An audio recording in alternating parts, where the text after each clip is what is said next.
Is it time? It is time for us to do what we have been doing, and that time is every day. We'll know in a very short period of time, but it looks like it could be something that will be not good.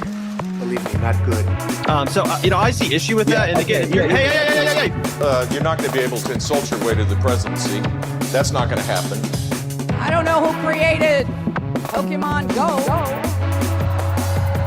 but I'm trying to figure out how we get them to have Pokemon go to the polls. I'm Ted Cruz, and my pronoun is kiss my ass. So when you think about it, there is great significance to the passage of time in terms of what we need to do to lay these wires, what we need to do to create these jobs.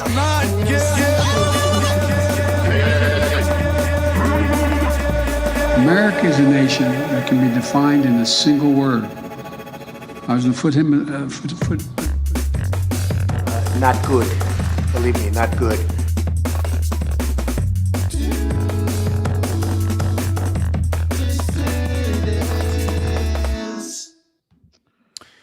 Hello, dissidents. Good morning, one and all. Welcome to a special Thursday morning due edition of the Do Dissidents podcast. My name is Keaton Weiss, here from dark Los Angeles, soon to be sunny or maybe perhaps cloudy Los Angeles. Russell Dobular. Hello. So, what's the weather like out there? Supposed to be sunny. It's supposed to be sunny today. Dude, it was fucking crazy. I walk out of the show last night. It's pouring again. It was pouring last night. And they don't really have the drainage to properly deal with that. So you had we went to dinner, there were like rivers going down the street. It's funny because Russell is going to Universal Studios today. And I just told you before the show, I said, it should be a great day to go. There should be very short lines. That's why I didn't put it off until April, because I'm like, it's going to be the same thing in April. You're going to be getting up doing the morning shows. Those are going to be the only days you can do it. And then it's going to be more people. Well, the thing is, I would assume February weekday, there'd be almost nobody there. Then again, nice days are few and far between in LA now. So maybe there will be a crowd if it's sunny for the first time in a while. That's never a factor out there, but it is now. I mean, honestly, if I had it to do over again, I would have gone in April. But I mean, I'm probably right. Like in April, it'll be something else. I feel like anytime I come out here to do this show, basically we're going to be doing 6 days a week of shows. And the day that I'm off is always going to be Saturday, which would be the worst day to go. Yeah. Yeah, I mean, you should have a good time. It'll be fun. Be fun. I'm a little bit that kind of tired where you feel like you might throw up. Right now? Which will be perfect for going on rides. Yeah, right. There you go. Well, you can nap. You can take a little power nap between the end of the show and that, I don't know, man. We got a lot to do because a friend of show Marianne dropped out, you might have heard. So we're gonna do a segment on it today. But we're going to do the segment that you really want to see tomorrow because we did not have time for that today.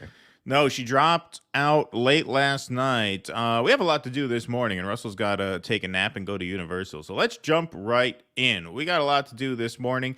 Russell set this first segment up here. This broke last night.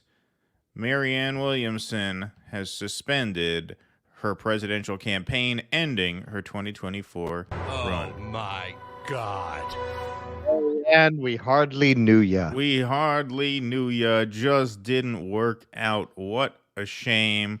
Seen that coming. She put out a video that we're not going to play because it was kind of long and boring. But I just want to go through her results in the race real quick, starting with New Hampshire, where she garnered 5,006 votes total. Then we had the South Carolina primary, so she was good for 4% in New Hampshire. South Carolina came in at a healthy 2.1% with 2,726 votes. And Nevada had a caucus the other day, which nobody noticed. Nobody noticed. They only notice when Bernie wins because then they have to make the comparison. Yeah. It's like the Nazis taking over France, right? Right. Yeah. But no one really noticed this Nevada caucus where she got 3,182 votes. So if you add up all of Marianne's votes in this presidential campaign, the sum of those three numbers is 10,914 votes. I assure you, when all is said and done, more people will have watched this live stream on YouTube alone, not even Rumble, than have voted for Marianne Williamson in the Democratic primary. So for all these people who said, well, she can't run as an independent, you have to run as a Democrat, otherwise you have no chance. You're telling me she'd have gotten fewer votes as an independent? No, she'd have gotten way more, because she'd have been able to run ballot access campaigns in many different states. They all vote on the same day in November, and you'd have done better than 10,000. So the idea that to make an impact, you have to run as a Democrat, totally disproven by these results. It's been disproven time and time again. But we've had a lot of people over the course of the last year come out and make the argument that no, better run as a Democrat inside a primary system than run as an independent in the general. That's how you make an impact. Once again, 10,914 votes. More people will have watched this live stream on one platform. In fact, now we're doing those kind of numbers even on Rumble. Thanks to Rumble. Shout out to Rumble. Well, you know what? We know at least 666 people are going to watch the live stream because they're already doing it.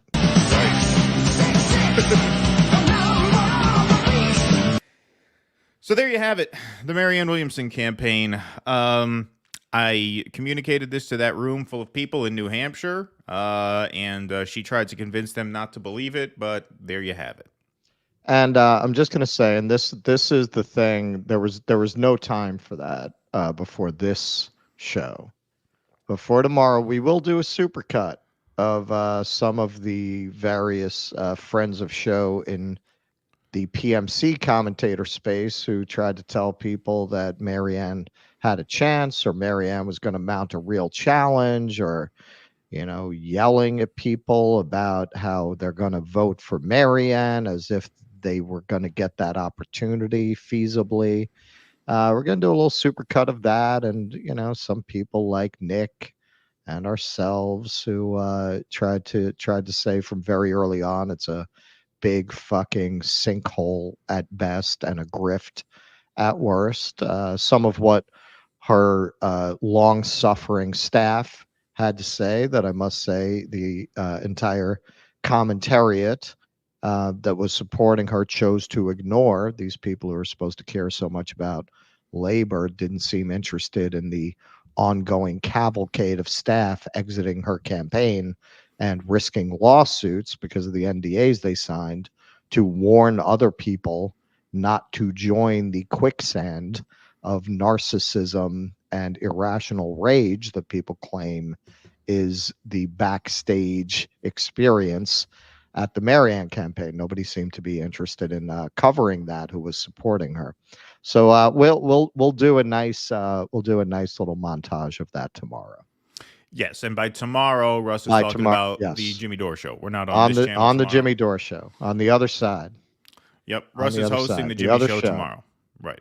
He's hosting the Jimmy show. I'll be sitting in remotely. And then that ends Russell's first stint on the Jimmy Dore show until April, when he'll be back first week and a half of April when Jimmy goes back to Europe. And I know people are wondering where Jimmy is now. Why hasn't he come on to the show yet? Well, he's, I guess, at the airport getting ready to fly out to Oregon for a show tonight. He should be. I got up this morning, and they're like above. And I'm like, I don't hear nothing up there, man. Should I go bang on their door? If they're flying out of Burbank, Burbank is pretty close to Studio City. No, so then at like 5:15, I started to hear them. So they basically did what any sensible people would do. They got up 15 minutes before they had to leave, basically. Well, if you're not flying out of LAX, that makes it a lot easier. Not only is the airport closer, but it's smaller. It's not nearly the hassle. Yeah, no, they had. So don't worry. If you have tickets for the Oregon show tonight, they should make it. They should make it. I just want to let you know they're still here. If you have tickets for the Oregon show, I'm kidding. They want to scout those. They're gone. They might actually be watching. I told Steph what we were covering today. She said she was going to watch from the airport. Oh, cool. Well, hi there if you guys are watching. All right, let's get into some more segments here. That was just a quick one, so kind of a teaser for tomorrow. James Van Der Zand, and rest in peace, Marianne 2024. No one wants to work anymore. Thank you. Certainly not her staff on her campaign. That's right. Except for Peter Dow. We got 870 strong in the YouTube chat. 500 strong over on Rumble. I'm without Jake today, so I will do my best to catch all Rumble rants and put them onto the screen. We already have one here, so I am doing double duty today, but I'm happy to do that. So send them if you got them. Member here, and generally I like to watch the show later, but might be around at the beginning. Is there any way I can send a question when the shows start for answering during the membership section? Good question. Yes, you certainly can. If you want to do that, let's see, what would be the best way to do that?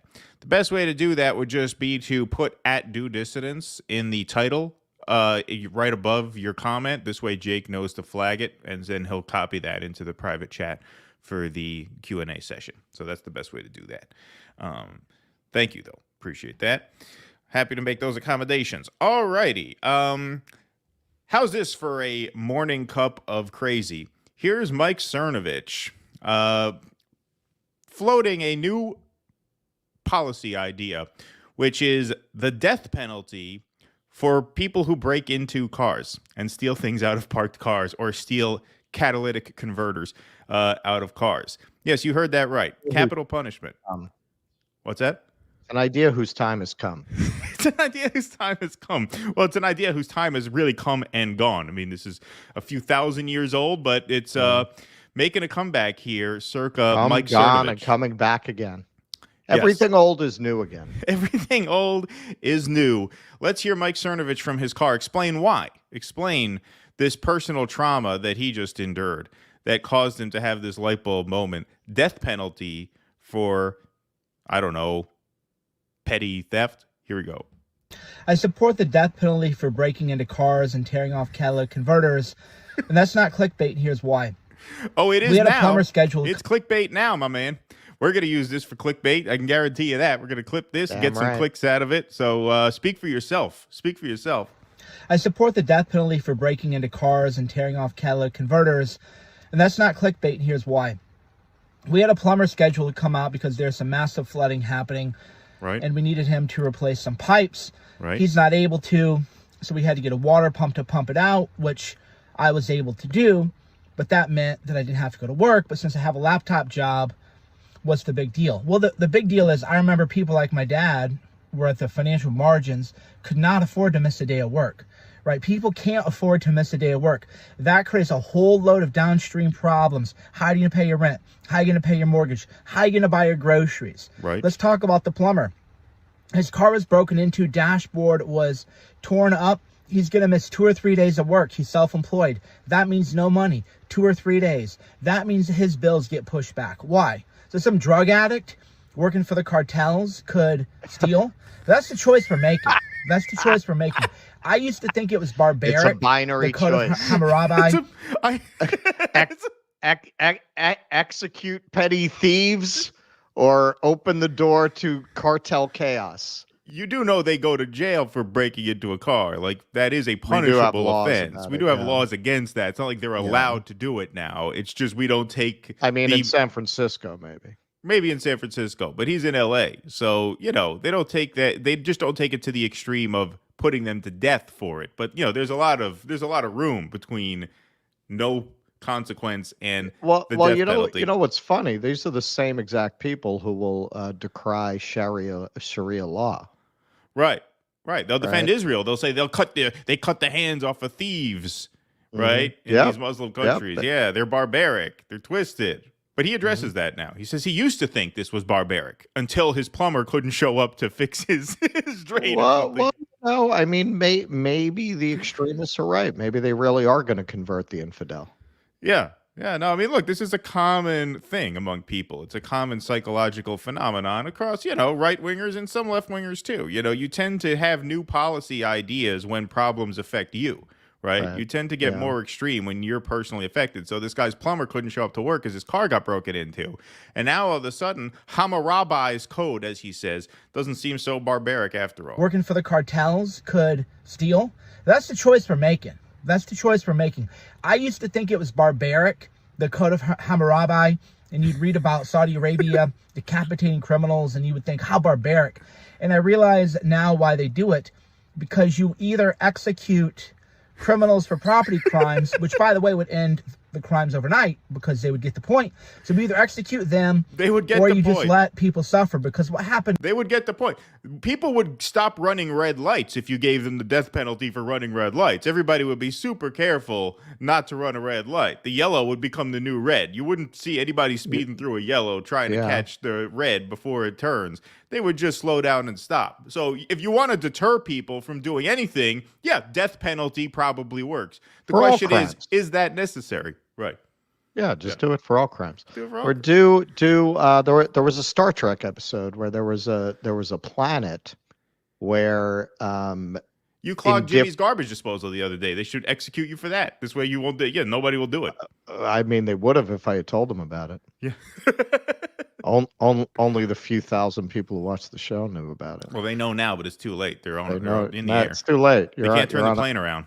You're on a plane. I'm freaking. Yeah. I have a squirrel. I'm about to run through that garbage disposal as an experiment. God. Yeah. It's there was a Star Trek episode where they were on a planet where randomly they chose different areas where any crime was committed was the death penalty, and you never knew where that area was. Right.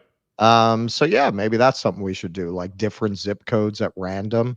You get the death penalty for any crime. For any crime. Yeah. Right. So everyone's just in a constant state of fear that they might be in that zone, so they won't commit any crimes. Maybe we should pitch that to them. I was actually, because I didn't see this before the segment. I was joking around about Sharia law, and he literally brought it up. Oh yeah, he brings it up. Of course. Yeah, he's very self-aware. He knows the crimes overnight because they would get the point. So we either execute them or you just let people suffer, because what happened to me today is a minor inconvenience. Honestly, whatever. I'm not even a big deal.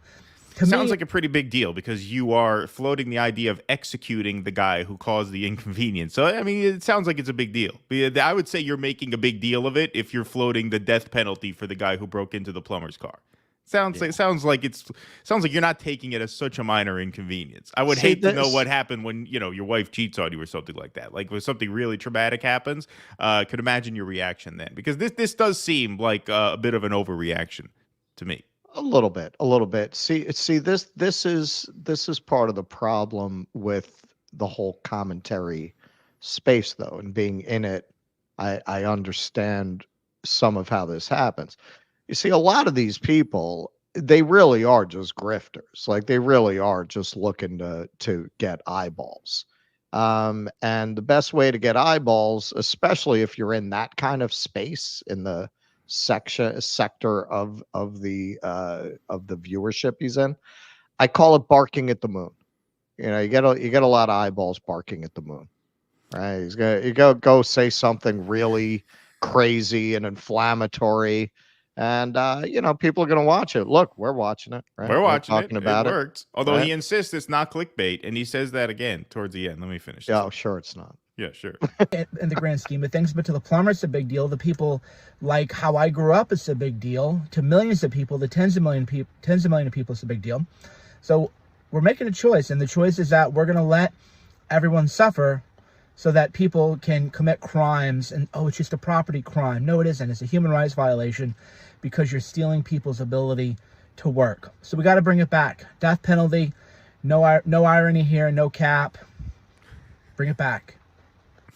Here's an idea. What if we make a few tweaks to our economic system so that missing a day or two of work isn't a life-altering event, right? What if we reoriented things to the point where people weren't 1 or 2 missed days of work away from having their life completely upended? No. Let's bring back the code of Hammurabi, which seemed barbaric at first until my plumber couldn't make it to my house. And we should kill the guy who broke into the car. Yeah, I mean that is so batshit insane that's why I can only interpret it as he's saying it's not clickbait, but it's clickbait. Yeah, it seems like clickbait. He just decided to go make the craziest video he could, and hey, a lot of that audience, it's the counterpart. It's the counterpart of the people that we tend to criticize because they're more within our atmosphere. I've always said this. You get a lot of criticism. You don't talk about Republicans. The whole corporate media is designed to criticize Republicans. Why would we do it? Yeah, why would anybody watch us do it? Why do you need us to do that? You can watch prettier people do it on CNN and MSNBC. With production values that don't have this going on in the background. So yeah, but yeah, there is that counterpart to the MSNBC viewer, usually not all that bright, older people. I'm not saying they're not bright because they're older, they just happen to be older, who are gonna listen to that and go, yeah, no, they should string them up, or just fucking mindlessly going to listen to something like that and repeat that it makes good sense. It's the counterpart of the people who are, as we're going to cover later, screaming for Tucker Carlson to be, I don't know, executed for treason or whatever the fuck they want to happen to him for committing an act of journalism.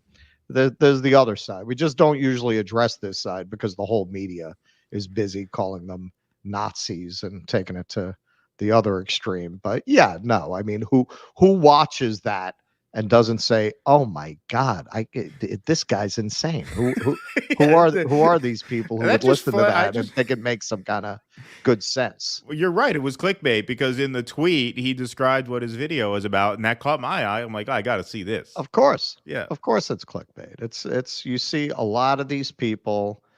They're just playing to the crowd. There's old clips of Glenn Beck before he was Glenn Beck decrying the healthcare system, Right.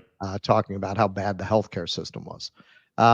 It's an act. It's a role that these guys play. It's look what happened with Joy Reid the other day on the other side. Right. He started another fucking war. I mean, you've got your true believers, but for most of them, this is a career. It's a career path. They're just feeding you whatever shit they think you want to hear. I can't believe the guy really believes that. I think he thought it would get his audience of pissed off 78-year-olds. It's going to get their blood pumping. It worked, I guess. Rumble ran here. I had my E85 gas stolen twice in 2 weeks this winter. The fact that whoever stole the gas will have a broken engine is punishment enough. E85 can't go in regular cars. They'll probably sell it to somebody who will have a broken engine, is probably my guess. The catalytic converter thefts in LA are actually organized by gangs, but this guy's entitlement is a bit much. Also, first time catching the stream live. So you talk about a green boondoggle bullshit thing. You know why people steal those? Because those actually have precious metals in them. I believe platinum is the metal that they put in all the catalytic converters. You talk about a green fucking scam. They put these in there to measure the emissions of the engine, right? So that when you take it to be inspected, if it doesn't work right, your car can't pass inspection. I almost had to buy a new one a few years ago. They go for about $1,200 to $1,400 a piece. That was before this new insane wave of prices going through the roof. So it's probably more than that now, probably significantly more. But yeah, it's a disaster when they don't work because then your car can't pass inspection unless you either fix it or replace it. And you usually have to replace it. I got around it. There's a way to reset the computer where it kind of reboots, and thankfully it worked again. But yeah, it's terrible. Why would they have platinum in there? Why? That's just a scam. That's somebody bribed a government official. Why do you need platinum in a catalytic converter? Why does that help it measure the emissions? That's nonsense. Well, there's no reason for them to be that expensive. Well, this is something else, and with some more research and time, maybe we'll do a segment on this. A lot of people are finally starting to ask the questions that Planet of the Humans asked about what the cost to the planet is of the materials you need to acquire to make an electric car, to make solar panels, to make these windmills, what the carbon output is to do that mining and to do the assembly. You're finally starting to see that conversation taking hold, and you can see it partly in a fall off in EV sales growth, and the whole narrative around that is starting to change. Tesla is down, I think, 20% this year, right? Because people are starting to say, "Oh shit."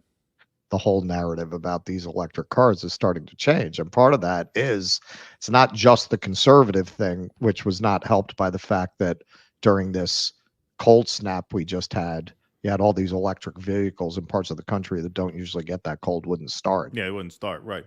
You have that. That's very much on the conservative side. The Dick Cheney, when you pass those EVs and you're going to pass them. It was very much that. Now you're getting it from the Planet of the Humans left side, like, hey, what are we doing to the planet by shifting to these cars and needing this massive mining for these batteries? Right. No, I think I love that movie for that and many other reasons. JFB, no, catalytic converters convert the exhaust gases. You're right. The problem with mine was that the sensor was broke, and because the sensor was broke, it wouldn't pass the emissions test. And so that was a problem that I ran into. Sorry, should have clarified that. I'm not a car guy, as you could probably tell from looking at me. That's funny. When I was here's how not a car guy I am. When I was in high school, I was in all of the plays. I did the school musical my junior year, and we would wait for our parents to come pick us up because we would get out of rehearsal 7, 8 o'clock at night. There were no buses. So one day it was me and this very flamboyant gay guy who was standing next to me waiting for our parents to come pick us up. And it's dark out. And so he sees a pair of headlights pull in. And he says, "Is that my dad?" And he's like, "No, that's a Honda." He could tell it was a Honda just from the headlights. And it was my dad. Oh, wow. It was my dad who had a Honda. And so that's how not a car guy I am. The most flamboyant gay guy in my high school was able to identify the car before I could. So there's that. All right, let's move on to segment number 3. All right, this is another short one. This is an update to... Go ahead. All right. You want to talk about not being a car person? This is going to be hard for people to even imagine. There was no car in my family, right? Right. And so I came out to visit my father here, actually in Los Angeles, and he taught me how to drive. I actually learned how to drive on a stick shift, but I had never filled a gas tank in my life. So I go to the gas station and I go to fill the gas tank, and the nozzle shuts off. And I think there's something wrong with it. Right. I keep pumping it and pumping it and pumping it Gas and pumping spills it. all over. And so so I go to the guy in the booth. I'm like, "Hey, there's something wrong with the nozzle."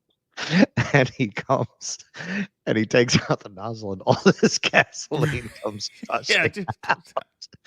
And he's looking at me because it's LA and it wasn't the best neighborhood. And he's trying to figure out what the scam is. Like, are a couple of guys going to jump out with guns? Like, Right. He couldn't even imagine that somebody would not know how to fill a gas tank. But I didn't. I really didn't. Right. Yeah. No, I had a friend of mine make a similar mistake to that. But he was a driver, so he had no excuse. It was just he just spaced out. I at the knew gas nothing. Pump. Yeah. I knew nothing. And that was I was embarking on a cross country drive, so I was really qualified to be driving cross country in a stick, not knowing how to. I didn't know about brights. I didn't know why people kept flashing the brights, flashing at me. Yeah, I didn't know about that. I didn't even know what brights were. Yeah. Got to learn that stuff. Oh, look at that. 674 in the Rumble chat. Beautiful.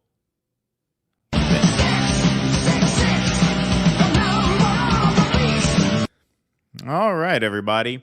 Here's a quick one. We've been following the Michigan Arab voters organized boycott of the Joe Biden 2024 ticket, and they put that in ink. They formalized that this week, putting it in writing. Here is a press release signed by over 30 officials in and around the city of Dearborn, Michigan, which has the largest population of Arab voters in the state by far. 300,000 Arab voters in Michigan, many of whom, if not most of whom, according to the latest poll we have on this, planning to boycott the Biden ticket. So this is the press release. Russell, could you full screen that and read that because it's too small on my screen? Yes, I can. Beautiful. Fellow Michiganders, we, the undersigned, unite with profound concern for our cherished nation. The ongoing tragedy in Gaza is an affront to our shared humanity. Nearly 30,000 Palestinians have been massacred by the Israeli government, and more than 2 million have been displaced. Individuals, international governments, countless elected officials, and global institutions have risen up in protest, demanding an immediate ceasefire. Yet those in the halls of power refuse to act. As representatives of our great nation, we stand firmly with the people, unwavering in our solidarity. Let us be clear. We unequivocally demand that the Biden administration immediately call for a permanent ceasefire in Gaza. We must hold our president accountable and ensure that we, the American taxpayers, are no longer forced to be accomplices in a genocide that is backed and funded by the United States government. Therefore, we pledge to check the box for uncommitted on our ballots in the upcoming presidential primary election. These are not empty words. They signify our steadfast commitment to justice, dignity, and the sanctity of human life, which is greater than loyalty to any candidate or party. On February 27, 2024, join us as we vote uncommitted on our presidential primary ballots and work to restore decency in the White House. And then in devoted service, here are the undersigned. So if you look at, we don't have to read all these names, but obviously some pretty significant names here. The mayor of Dearborn, the mayor of Dearborn Heights, city councilmen, mayors from the surrounding towns and cities. You have state representatives, deputy county people. You have just a huge list of pretty prominent names within the Michigan Democratic Party saying that they are organizing a boycott of the Biden ticket, and we're going to see how many of those uncommitted votes show up on the primary. That's what he's talking about, February 27th. But obviously, they're planning to do the exact same thing in the general election.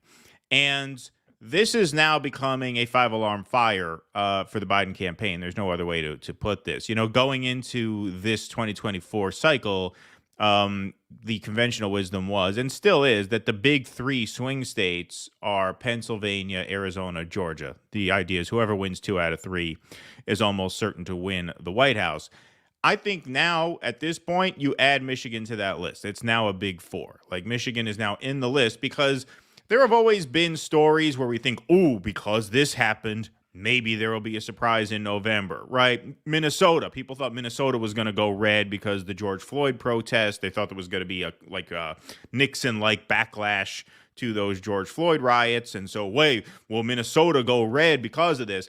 There was never really polling to indicate that. It was close, but Biden maintained a steady, 2 to 4 point lead in the state. So there was like a theory that made sense, but didn't really translate into any hard data.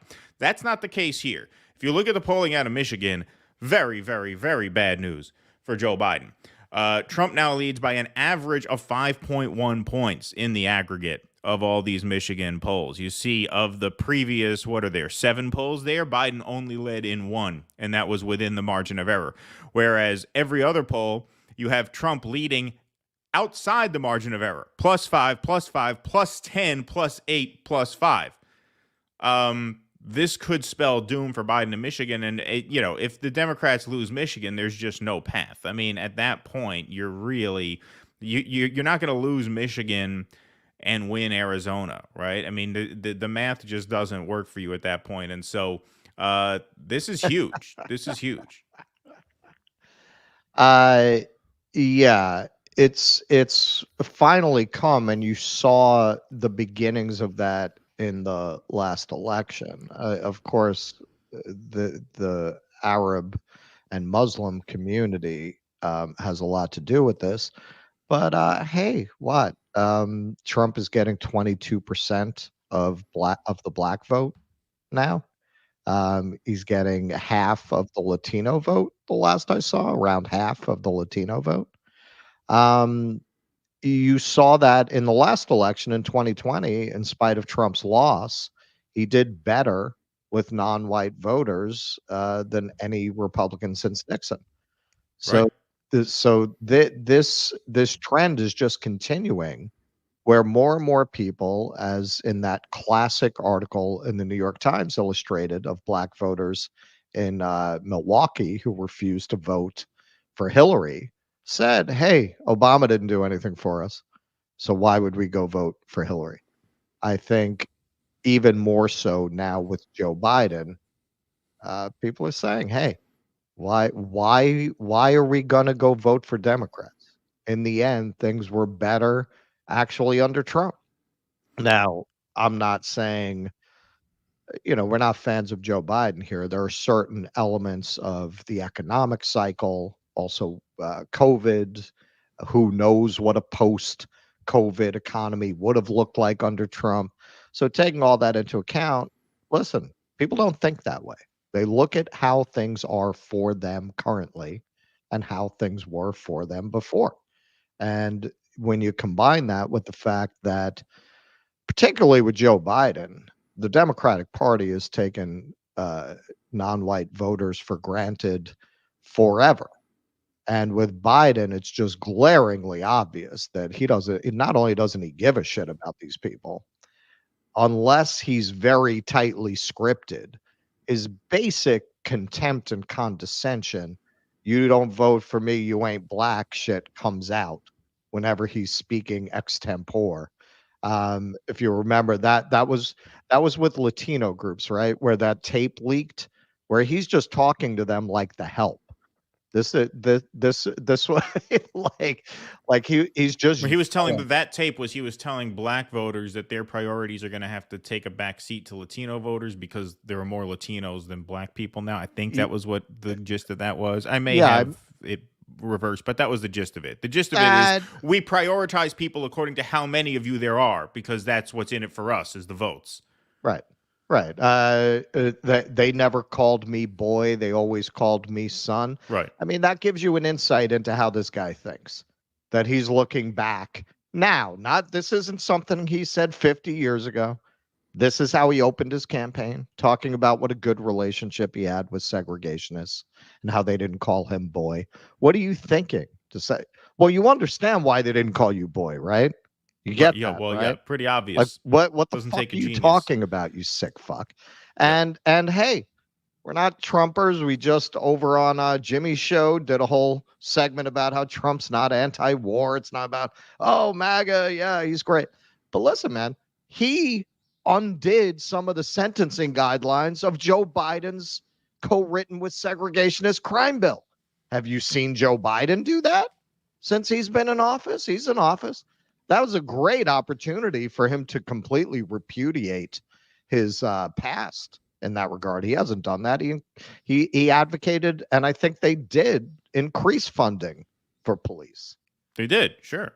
And in this case, it's not just a question of are Democrats doing anything for you. In the case of Arab voters, it's what Democrats are helping Israel do to you, right? They're actually doing something to you. They're actually murdering your people. You know, you have a lot of people in Dearborn with family in Gaza, in the West Bank. This is not something they're just going to let go, right? Yes, this is kind of the tip of the spear, I think, of an overall trend where the Democrats have taken non-white voters for granted forever, and it's coming home to roost. Yeah. Sorry, I just got an alert on my phone. The Supreme Court is hearing a case today. That's right. Today, the Trump ballot eligibility case is being heard. Oh, really? Before the court. So we won't get a verdict out of that by tomorrow, obviously, but we should have some stuff to do on Jimmy's show with that tomorrow. I imagine we're going to get some information about how those arguments went. All righty. Perfect. Okay. Here we go. Let's go on to some super chats. The Marianne Williamson book tour has been canceled by the author. Please send inquiries to Breaking Points Grifters. Thank you, Eric. We gotta get what Jimmy has. He has the writers. We gotta have some of our audience start writing for us. Start writing jokes. Yeah, exactly.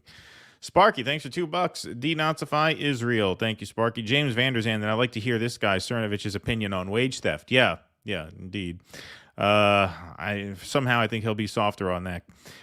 John Michael, you can criticize Repubs all you want, but at least an outsider can win the nomination. Bernie proved that an outsider can't win the Dem nomination. Yeah, we said we have. Thing. I wrote an entire article about that. I wrote an entire article hypothesizing that if you wanted to work within the political system, within the two parties, you'd probably be better off trying to take over and reform the Republicans. And that was one of the reasons I gave. Right. Sparky, platinum is the catalyst to facilitate burning excess hydrocarbons. Fake news. Sparky, don't feel bad. Russell knows horses. Most people don't nowadays. Yeah. I know some of you guys said, so Keaton doesn't think gay people know cars? It was a joke, people. It was a joke, everybody. You tend to associate car guys as being burly guys, these very burly types. And so the fact that I was out, that this flamboyant classmate knew more made me feel, like less of a burly guy. All right. They used to think that. Do I have to explain it to you? If you have to explain the joke, that's always a bad sign. Well, they used to say that about Cowboys until Brokeback Mountain. Now they don't think that. That's right. They shattered that stereotype. Exactly. You don't see the Marlboro Man much anymore these days, do you? Nah, he's a little light in his cowboy boots. That exactly. he was real quiet. You ever notice? You don't see the Marlboro Man You after don't see him Brokeback anymore. Mountain came out. He was everywhere. He wasn't just sucking on those cigarettes. I'll tell you that. He had a billboard in Times Square. Then they released Brokeback Mountain. No, you don't see anything from You him don't see anymore. it What's anymore. going on He with that? disappeared. He disappeared. People are saying a lot of things. People think that's very strange. I don't, but a lot of people do. All right, let's go on to segment number 4. Oh, yeah, okay, this is Russell's. All right, so you're up. All right, so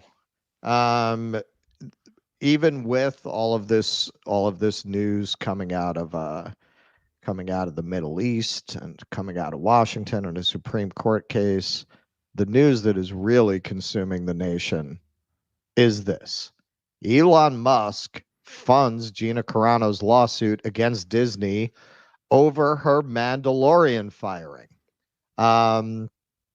Actress Gina Carano is suing Disney over being dropped from the Mandalorian television series in 2021, a lawsuit funded by Elon Musk, who has taken swipes at the conglomerate since it withdrew advertising dollars last year from the social media platform he owns. Oh, always an angle. You know what? Let's just take a quick look at Elon throwing the gauntlet down after Disney withdrew its advertising dollars. That's how I feel. Online, there was all of the criticism. There was advertisers leaving. We talked to Bob Iger today. I hope they stop. You hope? Don't advertise. You don't want them to advertise? No. What do you mean? If somebody's going to try to blackmail me with advertising, blackmail me with money, go fuck yourself. But go fuck yourself. Is that clear? I hope it is. Hey, Bob, if you're in the audience. All right. Well, let me ask. And the interviewer doesn't know whether to shit or wind his wristwatch there. But the Bob he's referring to is Bob Iger, the CEO of Disney there. This makes me think, just to say very, very quickly, it makes me think if only Harvard University had advertised on X, maybe he'd have taken an interest in the students who got their employment letters taken away because they were protesting for a ceasefire. Maybe if he had a little skin in that game, he'd have stuck up for them. But it seems like he only sticks up for, right-wing sort of culture war causes and, with the cherry on top is when he has an interest, when he has an axe to grind. Yes. Because we did get to interview Stella, we should have suggested advertising on X. And maybe he would have taken an interest in the Assange. There you go. Buy some ad case. dollars for the Day X protests, and then he'll give you some press. That's a great idea. There's still time. It's a couple weeks away. This is why. We'll get into it more. But this is why I always make the comparison with people who align with people like Musk to medieval peasants who support different lords of the manor. Oh, I support Lord Musk. Oh, I support Bob Iger. Like this is a fight between millionaires and billionaires who could really give a shit about you. Right. And that's why, as you point out, if you were a real speech guy, shit. I mean, you've got the free speech hearing of our generation in a couple of weeks in London. Yep. When Assange has his final hearing on his extradition. Haven't heard a fucking word from Musk about that. No. Nobody who runs to Israel to suck off Netanyahu should be considered a champion of anything. That goes without saying. That having been said, I think a lot of people who just want their Star Wars back are taking a lot of pleasure in this. Musk, who purchased Twitter in October 2022 with the intention of transforming it into a town square of unpoliced free speech, has promised to fund lawsuits for people unfairly treated by their employers over their posts or activity on the platform, which he has rebranded as X. He reiterated that promise Tuesday after Carano filed a lawsuit financed by X against Disney and its subsidiary Lucasfilm, in which she asked for damages and for her role to be reinstated on the Emmy-winning TV show. Has she watched it lately? I don't know that she wants that. Carano played Cara Dune in The Mandalorian, in addition to the Star Wars franchise that premiered in November 2019. A former mixed martial artist, she initially drew positive reviews, but controversy over her social media activity culminated in a decision to drop her from the show in February 2021 after she posted an Instagram story that was taken by many critics as a comparison between having right-wing views and being a Jew during the Holocaust. Backlash against the post sparked the trending hashtag Fire Gina Carano on what was then Twitter. In a statement at the time, Lucasfilm said that Carano's, quote, social media posts denigrating people based on their cultural and religious identities are abhorrent and unacceptable, and that there were no plans to employ her. Okay, so I've got a couple of the things that got her in trouble. Things I don't have.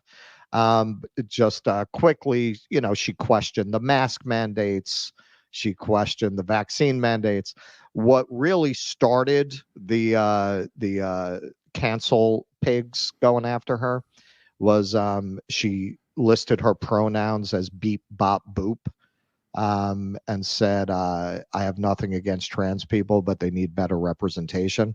That was really when this started. And then her posts started to get more and more decidedly right-wing, whatever you think of them. So this is the one that really got her in trouble. Jews were beaten in the streets, not by Nazi soldiers, but by their neighbors, even by children. Because history is edited, most people today don't realize that to get to the point where Nazi soldiers could easily round up thousands of Jews, the government first made their own neighbors hate them simply for being Jews. How is that any different from hating someone for their political views? So I believe she dropped this during COVID and the lockdowns, when you were hearing a lot of rhetoric like that, including from RFK, about you know, being forced to conform to public policy on that, otherwise to be branded as kind of an untouchable. And here's she was on board with the election claims, so she tweeted out, we need to clean up the election process so we're not left feeling the way we do today, and so on. So I'm going to screen share what she had to say about her lawsuit, in which she defends against claims that she's racist and phobic and so on. Today is an important day for me. I'm filing a lawsuit against Lucasfilm and Disney. After my 20 years of building a career from scratch and during the regime of former Disney CEO Bob Chapek, Lucasfilm made this statement on Twitter terminating me from The Mandalorian. Quote, Gina Carano is not currently employed by Lucasfilm, and there are no plans for her to be in the future. Nevertheless, her social media posts denigrating people based on their cultural and religious identities are abhorrent and unacceptable, unquote. Now, frankly, if Disney had not done that, her basis for a lawsuit would be quite thin. This is why usually in a case like this, if they're smart, the corporation will say, yes, we have parted ways and we wish them the best of luck in their career. That gave her grounds for a lawsuit, the fact that they defamed her essentially in public. So going on, nothing could be further from the truth. The truth is I was being hunted down from everything I posted to every post I liked because I was not in line with the acceptable narrative of the time.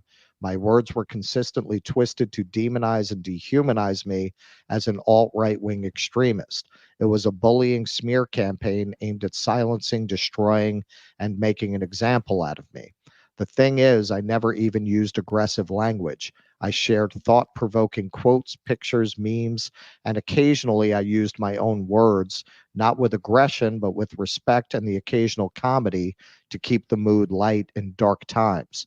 Look with your own eyes at what I posted and ask yourself, for example, Where did I compare Republicans to the Jewish people in the Holocaust? I didn't. Ask yourself why they were calling me a racist. Was there any merit behind that or history of it whatsoever? No. Look at why I was called a transphobe for making droid noises from Star Wars.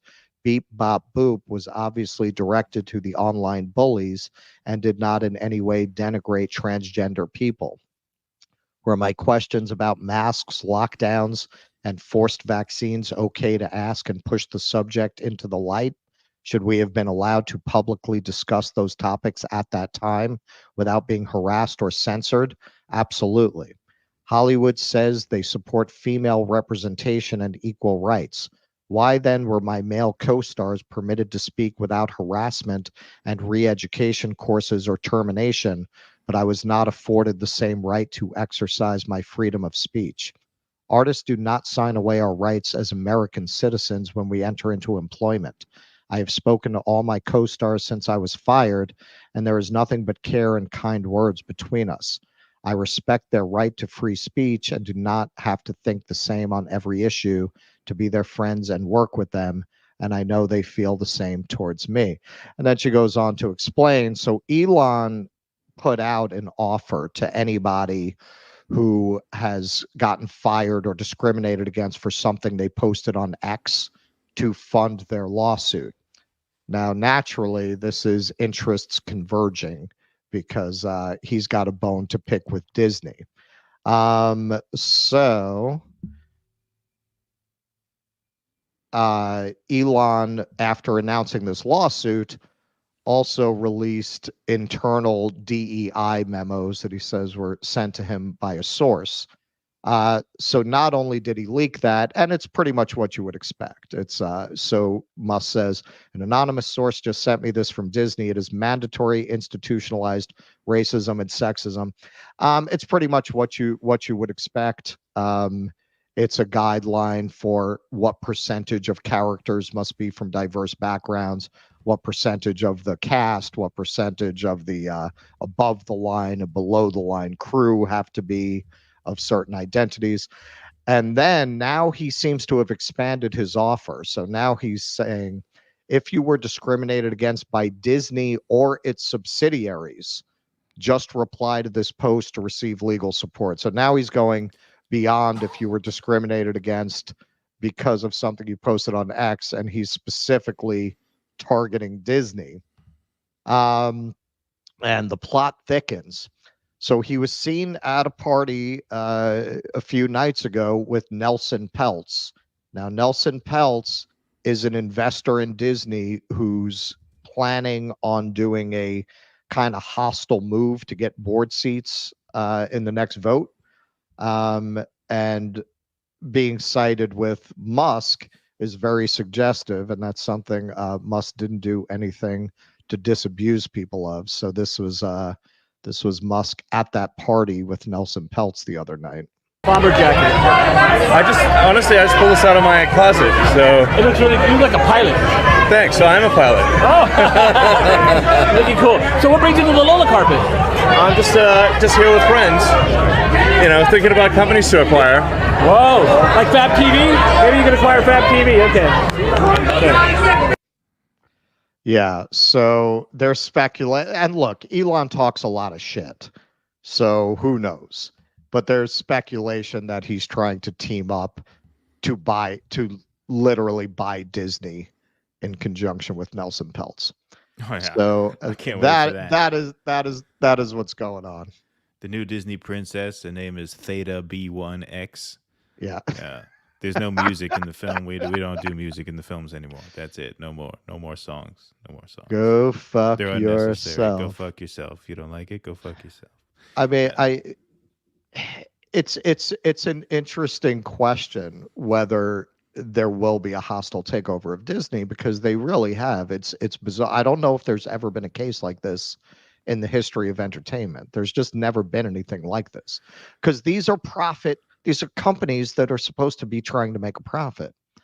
And clearly what they have done ideologically, which they admitted, because you have to disclose risks to shareholders. Like Boeing has to tell people, hey, we might not have all the bolts in the plane that we're supposed to. They disclosed that their political positions are a risk to shareholders. This was a few months ago. It looks like they lost over $1 billion on their releases last year, and there's no sign that they're planning on changing course. So it's a very bizarre situation where a theoretically for-profit entertainment company is not only destroying its brand, it's destroying all of these core beloved American franchises, myths, and properties, which is why you're getting so much sturm and drang about it. I think you have other entertainment companies could torch themselves without generating such backlash, but because they hold Indiana Jones, they hold Marvel Comics, they hold Star Wars, they hold Pixar, Disney goes batshit and it just destroys all of these entertainment properties that people love. So certainly if they made a move towards a hostile takeover, they would probably get shareholder support. I mean, it's an interesting development. Now, part of her lawsuit and part of her argument is Pedro Pascal, who was the lead on the show, tweeted out stuff comparing Republicans directly to Nazis. And she's saying, he didn't face any consequences. Why didn't my co-stars face consequences? So between that and whatever fucking intern decided to tweet that out, who's probably fired now, tweeting out an actual hostile statement towards her, the lawsuit has a pretty decent chance of succeeding, actually. Well, could they succeed based on like discrimination, because somebody put out a tweet that aligned with the politics of the company and she put out a tweet that didn't align with the politics of the company? Like, could she get damages for that? She said she's going for sex discrimination. Sex discrimination, so not ideological discrimination, because you really can't get that would be harder. You can't, because they could just say, they have the right to say, like, look, if Mel Gibson were cast in some major superhero film at the time he got the DUI where he went on that rant against Jews and war and all that stuff, they could say, listen, we don't want our brand associated with this. There's really nothing you could do legally about that. You're right. Well, that's where they fucked up. They should never have put out a defamatory tweet like that about her. That gives her grounds, because now you've defamed her in public. Right. So now you've made it about something else, not just ideology. Right. Now you're making a statement, you're making an accusation. And again, that's why so often when these companies have these partings of the ways with people, they put out those very disingenuous but legally sound statements. We wish them the best of luck in all their future endeavors. They didn't do that. Right. That's why they do that. You think they actually give a shit about the best course, of luck? That's exactly why they do that. But they, in their ideological zeal and their wisdom, decided to put that out.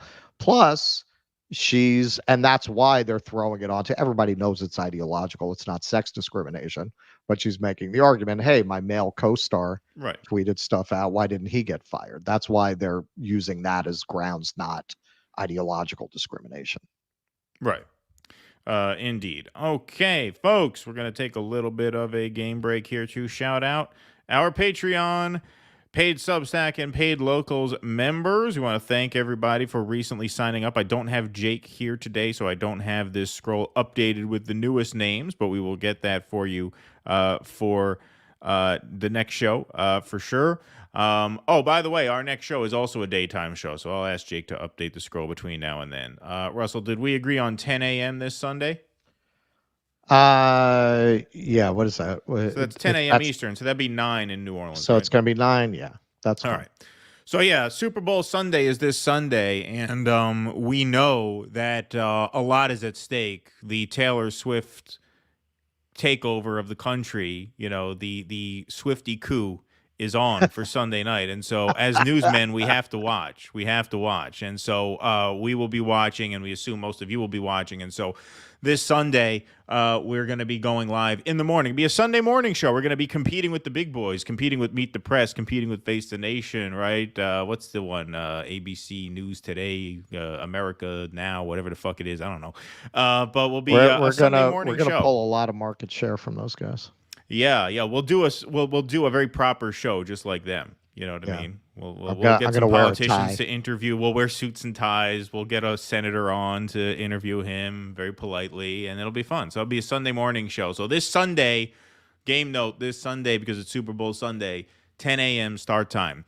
But you can help support us by going to patreon.com/DoDissidents, DoDissidents.substack.com, or DoDissidents.locals.com. If you are over on Rumble now, I got a very nice Rumble crowd in here today. You can hit that join button right under the screen and join our locals. Our paid members are the backbone of the show. You get all kinds of perks for signing up. Those perks include call-in access to our weekly Q&A shows on Rumble. You also get access to 2 exclusive member streams per month, and you get a shout-out in the show credits here. One other note, by the way, because Sunday's show is a morning show, we will not do a Q&A after that. We will move the Q&A to Tuesday night. So that Tuesday night at 9 p.m. That'll be our next show after that. And I'll be co-hosting that with our friend Kit Cabello, since Russell will be partaking in the Fat Tuesday Mardi Gras activity. So our friend Kit's going to be filling guest host, and he'll be Q&A'ing it up with me too on Tuesday. So that'll be fun. You guys get to talk to Kit. Maybe I'll do a remote call-in with my Mardi Gras beads. It's just, honestly, we're going to have to be very careful because there's so many boobs flying around. Well, we'll do that on the Rumble Q&A. This way, if an accident should just happen, in case. it's not the end of the world. Although they don't allow that either, right? No, but otherwise you'd have a bunch of porn on there. Yeah, they don't really allow that either. But well, we'll see. But we'll do a Rumble just in case. I mean, maybe it's like National Geographic rules if it's anthropological. Yeah, it's anthropological, investigation. It's an accident. Hey, it's an accident. Yeah, what are you going to do? We're not going to do it on purpose.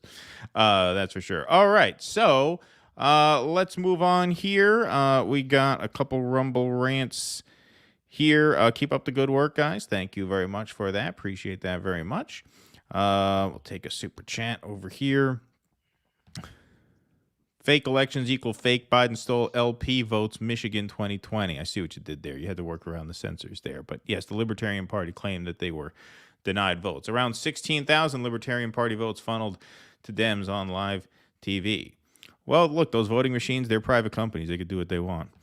Build a better world with bricks. Thank you, Sparky. Appreciate that. Found this response. Keaton seems to me to be a self-identifying Jew. His mother is not Jewish. He was not brought up in the Jewish faith. He's married to a Catholic, and his children are baptized. All right, I'll address those one by one very, very shortly. No, my mother is not Jewish, and I was not brought up in the Jewish faith. I've said this over and over again. My mother is Catholic. My father is Jewish. But because most of my mother's family is in Malta, most of the family that I knew, the vast majority of my extended family growing up was Jewish. And so I grew up culturally Jewish. All the family events, almost all of them, were New York Jews. And so that's why we call him Jewish. The daywalker. Exactly. Married to a Catholic, that's not correct. I mean, my wife has Catholic parents. Her father is a more serious practicing Catholic than her mother, but my wife does not identify as Catholic. She is secular, as am I. And here's the Jewiest answer I'm going to give you. My children are baptized. You know why we baptize them? For the money. I wasn't going to baptize them. I didn't really want to baptize them because I just didn't really feel right about it. But then my wife said, people will give us money at the baptism. I'm like, all right, well, done, sold. That's it. Sure. That's all you have to say. That's why they give money, because nobody would do it otherwise. Nobody would do it. Yes, whatever. They figured that out in the Middle Ages. Yeah, I mean, I think we cleared about $1,600 on that baptism, so it worked out. So those are my Jewish bona fides. But yes, I've always said I am not technically a member, but I was invited to the birthright, though, even though I'm not technically a member. I guess they figured I was close enough. That's how culturally Jewy I am, right? That's how much I blend in. Because my family, like I said, most of my mother's side of the family is overseas, and so I didn't meet most of them. Oh, by the way, I want to wish my mother a happy birthday today. It is my mom's birthday today, February. Oh, happy 69 birthday. 69 years old today, so happy birthday to my mom. I called her. 69? Yeah, I called her to tell her I was on today, and I was going to shout you out for your birthday, but she didn't answer. She's probably not up yet. Cool Blue, thanks for the $4.99. Right now, I think the 2024 Republican Trump pickups would be Georgia, Arizona, Wisconsin, Pennsylvania, Michigan, and Nevada. All except Georgia are on the schedule for U.S. Senate, a rising red wave. Yeah, that seems like sound analysis to me. He's up in Nevada, too. Indeed. Thank you, Cool Blue. What the hell happened? What? What's going Did I on just there, tell man? something to Siri? I don't know, my friend. Siri just talked back to me. She says, "Okay, sure." I don't know. Did I ask her to do something? Okay. Hey, given the sad news for the Williamson campaign, have you thought about reaching out to offer condolences? Maybe offer a hug. I don't think she'd take one from me. Tomorrow we'll do our in memoriam segment. Yes, we'll do a proper tribute to her tomorrow. We will not vote for him in any state, says Shrimp Paste. Abandon Biden. Beautiful. Thank you. Here we go. All right, we just got a request for the Schmata rap. All right, we'll play the Schmata rap before the end of the show. How's that? But now we're going to move on. Wow, John Michael says, a billionaire only paying for what he cares about. Stop the presses. Yeah, exactly. Yeah, but a lot of people impart to Elon that he's this free speech champion. Right. He's a very selective free speech champion. Indeed. All right, folks. So we just made a movie about Jose Vega, who has gone viral many a time for his in-person peaceful interventions against media personalities, politicians, office holders, and those are great. We've seen a wave of those, especially these past few months, which is obviously great to see. But we saw this week an intervention of a different kind on an Adam Schiff campaign Zoom call. We saw a virtual intervention where ceasefire protesters crashed the Zoom meeting. Let's take a look at how that went down. Understand the ballot when you get it. This is a campaign Zoom call, and look at all the ceasefire nows in the chat. And then if you go here, special election for the remaining 2 months of Senator Feinstein's term, because LaFonza Butler's term ends in November, and then there's a 2-month period until January when the new senator is sworn in. So you will be asked on the ballot, who do you want for the 2 months? And then you'll be asked in a separate place on the ballot, who do you want for the new 6-year term? And I've had friends reach out who are kind of hard to ignore, but he's a pro. Say, I don't know what to do. Am I supposed to vote for you twice? Well, he's had a lot of practice ignoring the voters. Yes, and ignoring the truth. Among other things, Adam Schiff. Yep. All right, so you see how that goes. Now, why are they doing that to Adam Schiff? Well, Adam Schiff is obviously running in a jungle primary in California to be the next senator of the state, and he is running against Barbara Lee and Katie Porter. He is the only one of those three to not have called for a ceasefire. Barbara Lee called for a ceasefire on October 8th, so she was out in front. Katie Porter's position is a bit more milquetoast, which is not hard to see coming. But Adam Schiff was the only one who says no ceasefire. So here's his answer in the California Senate debate. This is from a few weeks ago. You have not called for a ceasefire. Why do you think that Congresswoman Lee is wrong? Well, first of all, I go back to October 7th, to the brutal murder of 1,200 people. And not just murder, but rape and torture. The magnitude of that horror is still shocking to me. No country... The magnitude of that horror is still shocking. Well, the magnitude of the Israeli response is what's shocking to me, right? Again, I don't celebrate or wish upon anybody any kind of violence or harm, but Israel has now killed about 30 times the amount of people who died on October 7th. So if you're shocked by the magnitude of October 7th, why are you not shocked by the magnitude? And wait till you hear about what they're doing in Gaza. Yeah, exactly. Let me just remind our viewers. I have a particular loathing for Adam Schiff. This is the guy who ran around literally just bold-faced lying that they had a smoking gun on Trump for Russiagate, which was, of course, revealed to be completely false. Right. So this guy is just the absolute fucking scum of the earth, and it's a good example. It's the same reason I really hate, and I'm a good company, Nancy Pelosi, because these people are fucking criminals in broad daylight, and they just run around with absolutely no consequences for their actions. Why was this guy not censured? He lied to the American public about a matter of vital national interest. Not only was he not censured, he's winning. Because what do I say? Democratic primary voters, stupid, stupid, stupid. The guy's running. This is supposed to be a progressive state, right? Liberal, hippie California. You got 2 ceasefire candidates in the race, 1 anti-ceasefire candidate in the race. Guess who's winning? Adam Schiff. You know why? Because Nancy Pelosi told them to vote for Adam Schiff, and they do what they're told. Okay, here's more. Yep. After having been attacked by terrorists like Israel was on October 7th, no country could refuse to defend itself. It has a duty to defend itself, and I think the United States should support Israel in defending itself. We also should work with Israel to reduce the number of civilian casualties, and my heart breaks for all the Palestinians who have lost lives, all the families that have lost lives. No, it doesn't. Your heart doesn't break for them. If your heart breaks for them, you'd be calling for a ceasefire. That's enough already. It's enough already. He goes on. View incompatible with human nature to grieve the loss of both innocent Palestinians as well as innocent Israelis. I support a 2-state solution. We have to get back to a road to a 2-state solution, but Israel has to defend itself. We can't leave Hamas governing Gaza. They're still holding over 100 hostages, including Americans.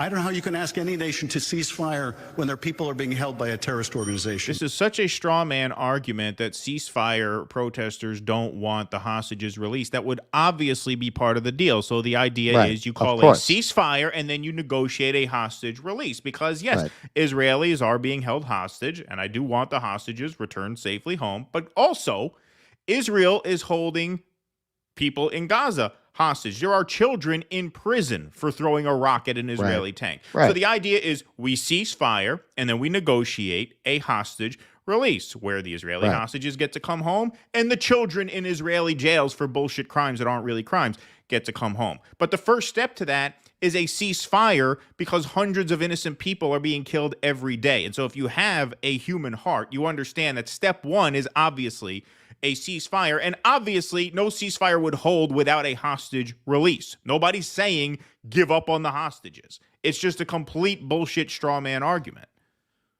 Well, we showed on the show the other day how a group did a demonstration where they laid out children's clothes on a beach to demonstrate how many children have been killed by Israel's actions in Gaza.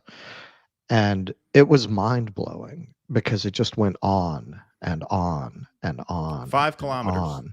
5 kilometers of children's clothing laid out side by side. So that's what we're really talking about. And I have absolutely no patience for these people. You know, we talked a little bit about Kucinich on Jimmy's show, and I focused on the Nancy Pelosi insider trading thing. But you're right. His answer on Israel was actually much worse. Because I went back and not my friends. My friends don't kill children. I don't know about you. I don't know about your friends. I don't know who you hang out with.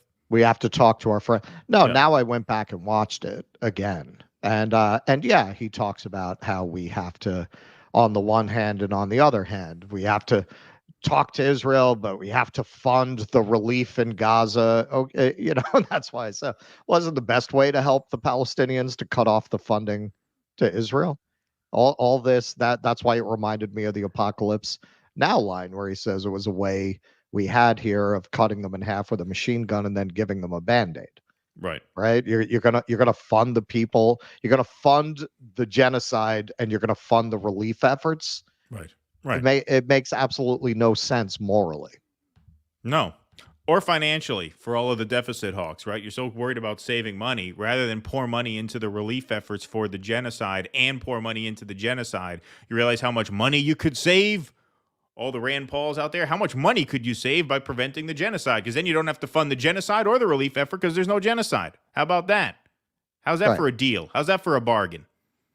Right. Yeah, when these people go up there and try to talk about how much they care about the Palestinians, but they want to continue to support Israel, that's a nonsensical position. Yeah, it's nonsense. It's fucking nonsense. It's just horrible. 100 children a day are being killed now. It was more than that. It was faster paced than that. But sorry. When Anthony Blinken went up there to talk about that, you could really see how lacking in human feeling he is, where he had to kind of like pretend to care. It was so obvious he did not care. Yes, we feel terrible for these people. Like he clearly had absolutely no feeling for those people. If you did, you couldn't be in his job. Yeah, how Not could you? not with the way this is the policies are being set. Nobody, you've already had people resign.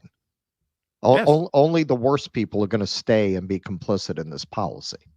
Exactly. That's a good point. You've already had hundreds of government staffers say, I can't do this, including, I mean, that exodus really started in Anthony Blinken's own department. Those were State Department employees that actually walked out.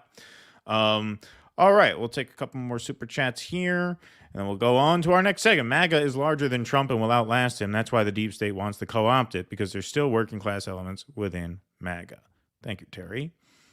Sparky, thanks for the $10. Elon Musk should allow Garland Nixon to access Garland's Twitter account. He's still not back on? He still never did that? Twitter could say they didn't kick Garland off Twitter, but without access to his account, he's effectively kicked off. Yeah, for some reason, I just spaced that out. I thought that he was back. I guess not. Yeah, thank you, Sparky. Elon's full of shit. Yeah. Russell, how to drive a manual transmission car. Most younger people in the U.S. don't know how to do that nowadays either. I was going to say, thank you, Sparky, again. That's what I hear. Like they look, even by the time I learned, it was an unusual skill. So now it must be like nobody knows how to do that anymore. Give me. Do they even make cars like that anymore? What, the stick? Yeah, they probably do. I don't know. I would imagine they would. John in Minnesota, give me a can't miss prop bet. Prop bet for the big game. What's the line on the big game? I don't even know what the line is. I don't even know what the betting line is. Well, we'll talk about that. How about we'll do Sunday? Let me do a little research on that, and I'll get back to you Sunday morning. So thank you, John M. But one thing is a sure bet is that Travis Kelce is going to make the game-winning catch. With 2 seconds left in the fourth quarter, and then Taylor Swift is going to ask. I mean, he's going to ask Taylor Swift to marry him on the 50-yard line, and she's going to say yes. And he's going to take off his uniform, and there's going to be a Biden-Harris T-shirt on him. Yeah, that's the plan. That we know. That's a sure bet. That's the plan. And then she's going to sing a Biden-Harris song that she's written. Right, exactly. Yeah. I don't know what the score is going to be, so I couldn't tell you a line, but we know that for sure. How could that not happen? Eric Rousseau, thanks for the $5. Do a Super Bowl tailgate, do Dissident show with beer and brats. Well, Russell's got the parade, too, in the afternoon. That's the thing. We're also doing it in the morning because Russell's going to be drinking plenty of beer that day, just not on camera. Yes. I'll be wearing my beads. Wearing his beads, as they say. Indeed. Elon is like Chris Pavlovsky, but without actual free speech. Yes, on Rumble, they do it right. Gentlemen, please, I've been jonesing for some schmata. Much love, you guys. Thank you. All right, we'll do after this segment. We'll queue up the schmata rap, and we will plug our merch stand. How about that? But this is a big one here. Tucker Carlson is set to premiere his interview with Vladimir Putin tonight. That's February 8th at 6 p.m. Eastern. So by the time many of you guys watch this segment, that interview will have already dropped, since we are going to clip this this afternoon. But for those watching live now, the news as of now is that Tucker Carlson could face sanctions over Putin interview. This was a Newsweek exclusive. Tucker Carlson's interview with Russian President Vladimir Putin could see the conservative pundit targeted by European Union lawmakers, current and former members of the European Parliament, have told Newsweek. Carlson visited Russia this week and on Tuesday revealed he would soon be releasing an interview with the Russian leader. Now, obviously, we know it's going to be 6 o'clock this evening. Carlson's work in Russia could see the former Fox News host in hot water with the EU. Guy Verhofstadt, a former Belgian prime minister and current member of the European Parliament, told Newsweek. The lawmaker, who has called for the EU to explore imposing a travel ban on Carlson, described Carlson as a mouthpiece of former President Donald Trump and Putin adding, as Putin is a war criminal and the EU sanctions all who assist him in that effort, it seems logical that the External Action Service examine his case as well. Has this guy ever heard of a journalist? Does he know what a journalist is? Does he know that interviewing him does not make you a party in his actions? Like, has he ever heard of that? Explaining his motive for the interview, Carlson said in a video statement on Tuesday, most Americans have no idea why Putin invaded Ukraine or what his goals are now, which is obviously true. The mainstream narrative now is that if Ukraine falls, he's going into Poland next. That's obvious nonsense. Right. We are not here because we love Vladimir Putin. We are not encouraging you to agree with what Putin may say in this interview, but we are urging you to watch it. You should know as much as you can. That makes him a mouthpiece, That's apparently. just crazy talk. Yeah, exactly. The EU's External Action Service is the bloc's diplomatic arm responsible for foreign policy. For an individual to be added to the EU's sanctions list, evidence must be presented to the EAS for review. If deemed sufficient, the EAS can then present the case to the European Council, the body made up of EU national leaders, which takes the final decision on whether to impose sanctions. As such, any hypothetical sanctions for Carlson may be some way off, even if the move has sufficient support among European lawmakers and heads of state. Alone, members of the parliament do not have the power to impose sanctions. Given the fierce struggles within the council over several rounds of sanctions, including on individuals linked to the Kremlin, adding Carlson to that list would prove a tall order. One European diplomatic official who did not wish to be named, as they were not authorized to speak publicly, told Newsweek that any future travel restrictions would likely require proof that he is linked to Moscow's aggression, something that, quote, is absent or hard to prove. Still, Luis Carano, former MEP, told Newsweek he agreed with Versovstat's stance. Quote, he is no longer a newsman, but a propagandist for the most heinous regime on European soil and the one that is most dangerous to our peace and security, Carano said of Carlson. The content of Carlson's interview with Putin is not yet clear. That's the thing. They're making all these statements without even having watched it. But given the pundits' longtime defense of aspects of Russian policy, critics expect it to be sympathetic to Moscow. First of all, it should be remembered that Putin is not just president of an aggressor country, but he is wanted by the International Criminal Court and accused of genocide and war crimes, MEP Ermas Payet, or previously served as Estonia's foreign minister, told Newsweek. Carlson wants to give a platform to someone accused of crimes of genocide. This is wrong. It's an interview. This whole the word platform, whenever you hear platform, you know something is bullshit, because all platforming is interviewing. You're just expressing curiosity to hear. So that's a buzzword from these people. This is almost done here. Let's see where I lost my place. Platform to someone accused of crimes of genocide. This is wrong. If Putin has something to say, he needs to say it in front of the ICC. At the same time, Carlson is not being a real journalist, since he has clearly expressed his sympathy for the Russian regime and Putin and has constantly disparaged Ukraine, the victim of Russian aggression. What he said is essentially what we've said, which is that this is not worth a world war. It could have been avoided from jump, and it should have been avoided from jump, and we should not continue to fund it because it's not in the interest of the world or in Ukraine's interest to push this war any further. But of course, they're going to take it that way. So for such propaganda for a criminal regime, you could end up on the list of sanctions. This concerns primarily travel ban to EU countries. Once again, no one has seen the interview yet. They're just saying this because he is doing it. For others, the problem lies closer to home.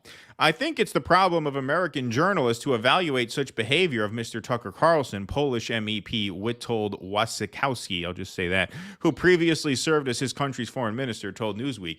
Here in the EU, we have top politicians such as French President Emmanuel Macron and German Chancellor Olaf Scholz, who keep talking with Putin.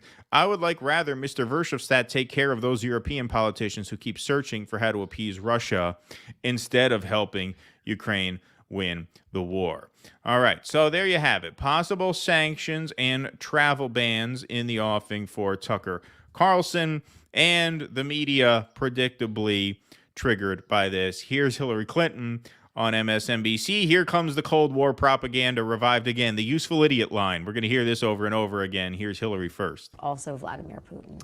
Well, it shows Tucker Carlson is in Moscow right now interviewing Vladimir Putin. Right. The first American, I'll say, mummy. journalist to interview Putin since the war in Ukraine began. What does that tell you about Tucker Carlson and right-wing media and also Vladimir Putin? Well, it shows me what I think we've all known. He's what's called a useful idiot. I mean, if you actually read translations of what's being said on Russian What are media, you, an they make fun unuseful of him. idiot? I mean, he's like a puppy Useless dog. idiot. You know, he somehow has, after having been fired from so many outlets in the United States, I would not be surprised if he emerges with a contract with a Russian outlet, because he is a useful idiot. Oh, I'm he sure says that's what things he that are not wants. true. He Yeah. parrots Vladimir Yeah. Putin's pack of lies about Ukraine. So I don't see why Putin wouldn't give him an interview. So she thinks he's Came, angling we for... saw, Oh, what happened? he died. Oh, that's why the sound cut out. I was like, why'd the sound cut out? Oh, that's why.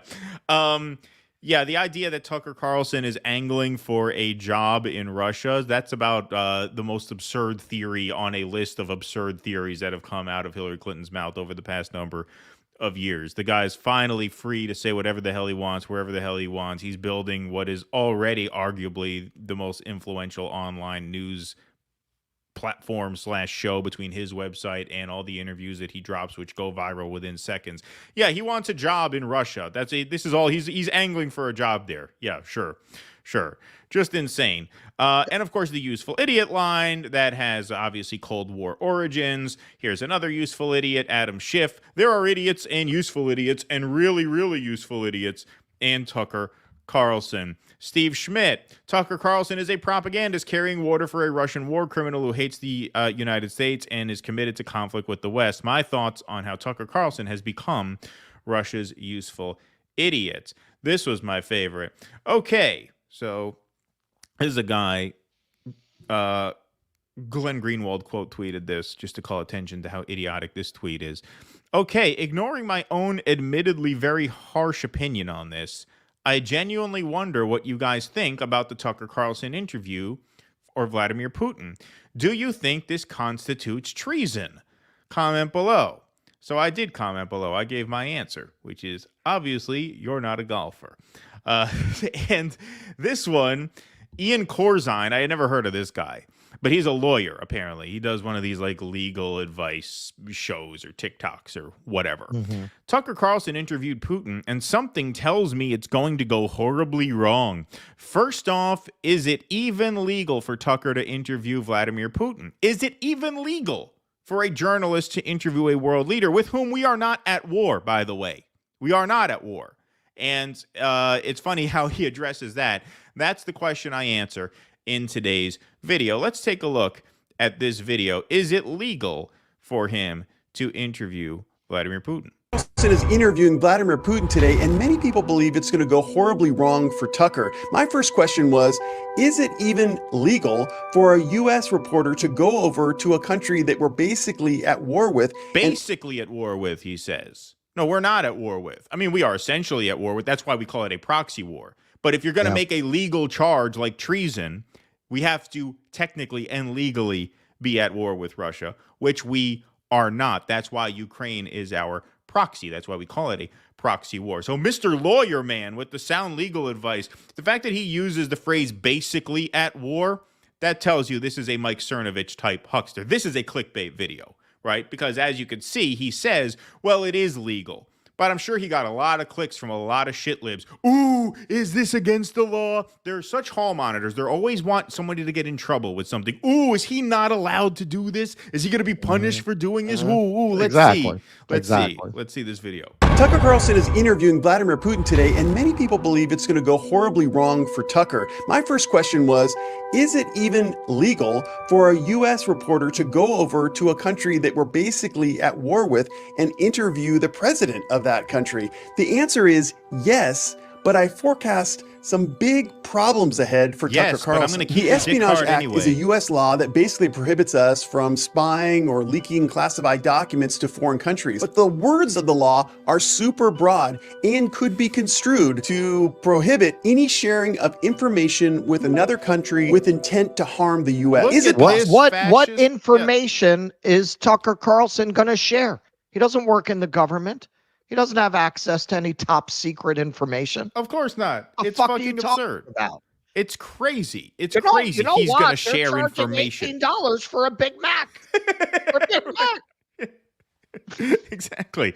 But beyond that, I mean, you're right. That's an absurd charge. The idea that he's going to bring him classified information. If he was going to do that, you think he would want to publicize this trip in what's going to be probably the most viral interview in the history of social media? You think he would really draw all those eyes on him if he were going to hand him classified information? Number one.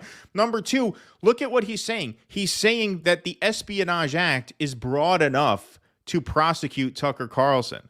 What kind of liberal is this? This is an authoritarian. Right. This is a fascist. This is a guy who's saying, hey, the Espionage Act gives us a lot of room to, drop the hammer on people we don't like. We have the tools here. It's called the Espionage Act. From spying or leaking classified documents to foreign countries. But the words of the law are super broad. The words and are could broad. be construed to prohibit any sharing of information with another country with intent to harm the U.S. Is it possible that Tucker shared his questions with Putin's people before the interview? Is it possible that Putin's people provided Tucker with evidence supporting their war with Ukraine? This is definitely information covered by the Espionage Act. However, does Tucker Carlson have an intent to harm the U.S.? This is where the Espionage Act case against Tucker gets weaker, and it gets even more weak when you consider that U.S. government is duty-bound to follow the dictates of the U.S. Constitution. The Constitution guarantees freedom of the press, and the U.S. Supreme Court has done everything it can to protect this provision and journalists. That's why only in extreme cases can the U.S. government violate the Constitution. Journalists are free to publish classified information or information that was stolen so long as the media didn't steal the information, unless the government can demonstrate an immediate and direct threat to national security. So my view is that Tucker Carlson's interview with Putin is ultimately legal, but Tucker is acting boldly. He's taking a risk that he could be prosecuted later on in time on bogus charges. Oh, okay. All right. Interesting. Okay. Yeah. I am seeing the usual suspects, your fucking libs, running around using phrases. I saw somebody, I mentioned this on Jimmy's show, go, Tucker Carlson, a one-man fifth column. Motherfuckers, don't you realize that you are exactly the right-wingers that you once claimed to despise? Because you really see this kind of shit with particularly the old boomers. That's the really crazy part of this. Like, that's Nixon shit. Oh, that is something the right wing used to do. If a reporter went and interviewed Fidel Castro, right? Yeah, all these reporters are red, right? Like it's fucking insane. It's insane. It's supposed to be a core liberal value that journalists are supposed to journalist. They're supposed. What are you talking about? At one time, that would have been considered a scoop. Right. Nobody would have said Mike Wallace went and interviewed the premier of Russia or the premier of China. People would have considered it a scoop. Nobody would have accused them of treason, and anybody who did would have been a right winger. That never would have come from liberals or the left or Democrats.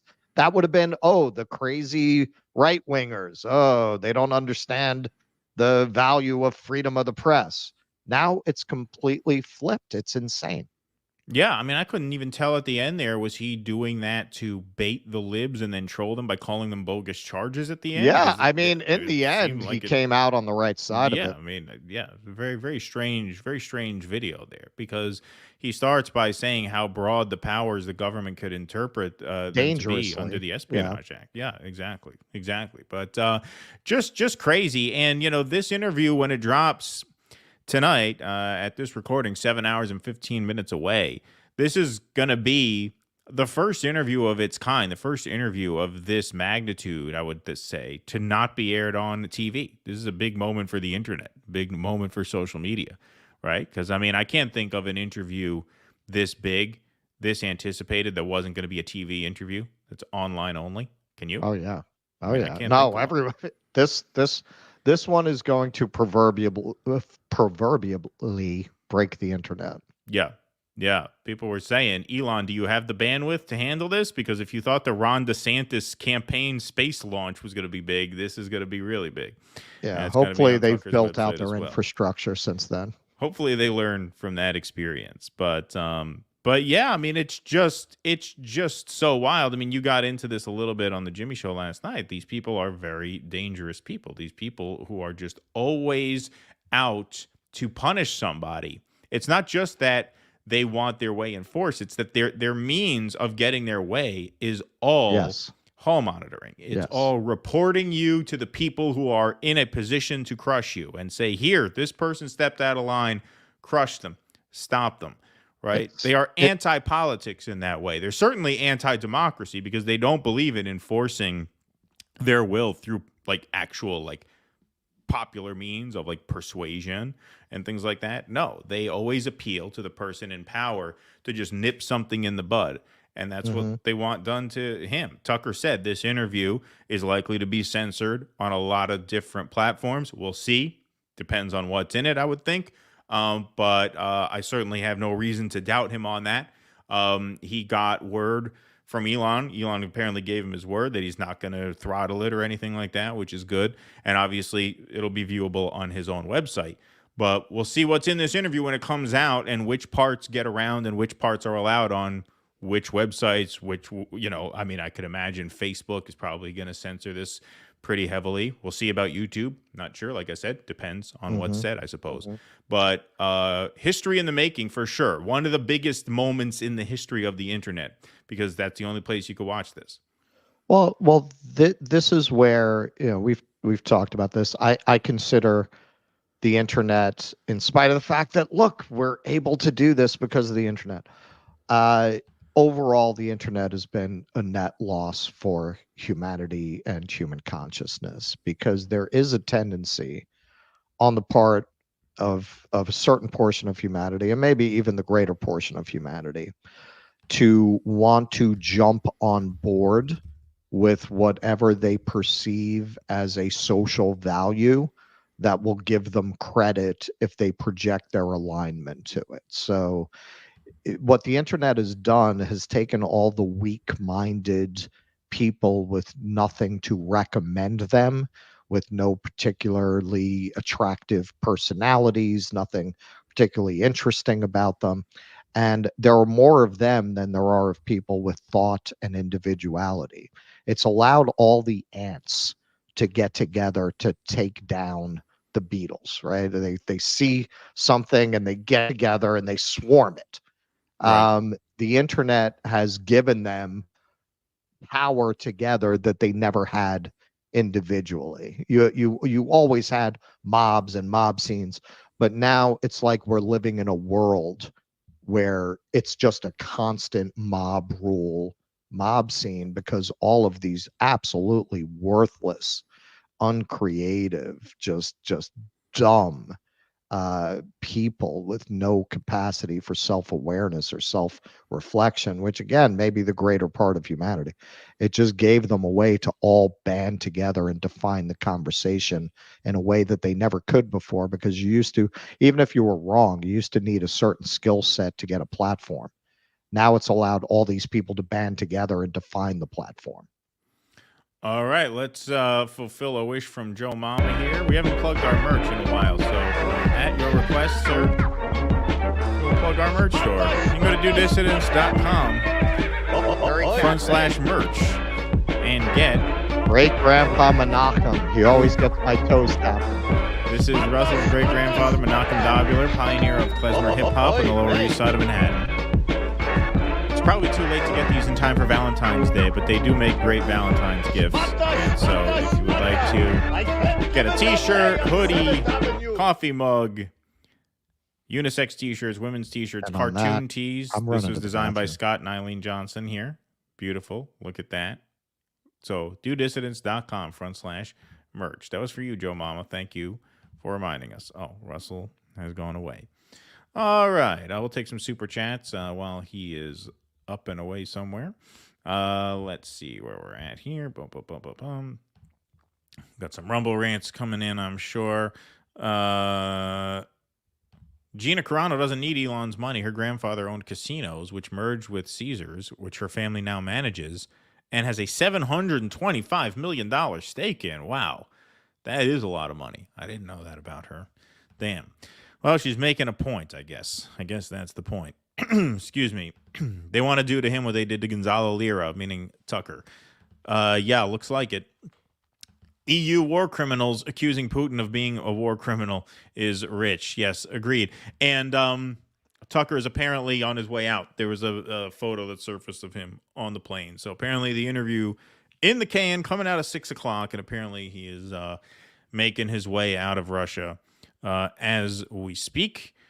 Here we go. As Russell puts his headphones back in, here's one addressed to you. Russell, I created a sound clip of the scary Zuni fetish doll from Trilogy of Terror for your sound effects library. I'll send you the MP3 through DD email. Rory the Goy. Yes, dudissidence@gmail.com. Right. Scare the shit out of Jimmy next time he's on. Yeah, thank you, Roy. Appreciate it. Traumatize that guy. Eric Cousseau just got his California mail-in ballot. Wrote in ceasefire or free Palestine for every contest. Yes, that's what we should do, actually. That's the write-in option. Might I Ceasefire, suggest my free candidate, Palestine. Dave Chappelle? Yeah, well, that's election day. Hopefully there will be a ceasefire by then, but we're going to get to that. Elon would know how difficult it is to speak into the Bono phone after giving BB full-throated fellatio. Yes, Sparky, thank you. Yes, Russell knows how. I got it. Don't worry, I filled in the blanks for you, but thank you. Keaton, that play will win you $3,000 on a $100 bet. Yeah, the last play of the game. Yeah, we'll see. Seems like it is written in the stars, as they say. You're half Ashkenazi, not half Jewish. Bare minimum is believing in God. All right, half of Israel doesn't. Israel is Jewish. It's a mockery of the... Israel isn't Jewish. It's a mockery of the Judaism. I call myself half Jewish, and I think I have the sense of humor. Well, he half believes. Yeah, I half believe. I mean, if that's an issue for you, I'll just say I believe, so I can continue to identify that way. It's very important. All right, 1773 in the YouTube chat, 833 over on Rumble. Lovely crowd this morning. Please hit that like button wherever you are. Hit that subscribe button on YouTube. We're closing in on 40,000 subscribers. That's exciting and fun.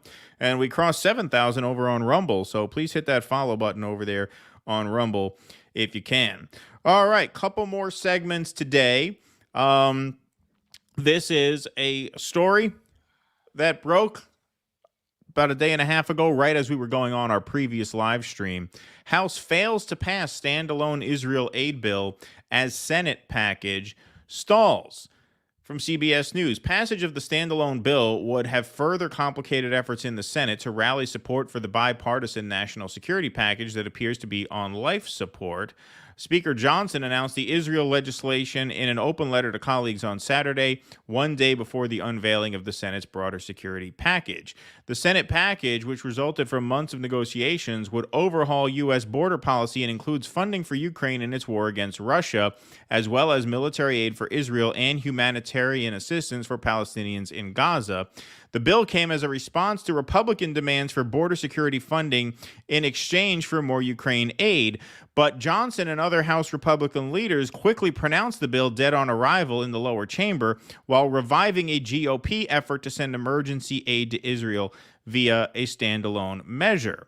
Their leadership is aware that by failing to include the House in their negotiations, they have eliminated the ability for swift consideration of any legislation, Johnson wrote over the weekend, adding that the House will have to work its will on these issues and our priorities will need to be addressed.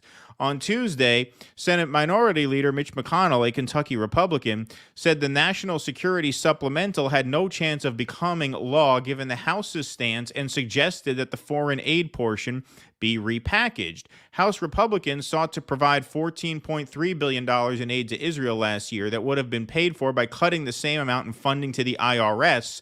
The legislation never received a vote in the Senate because of Democratic opposition to the IRS cuts.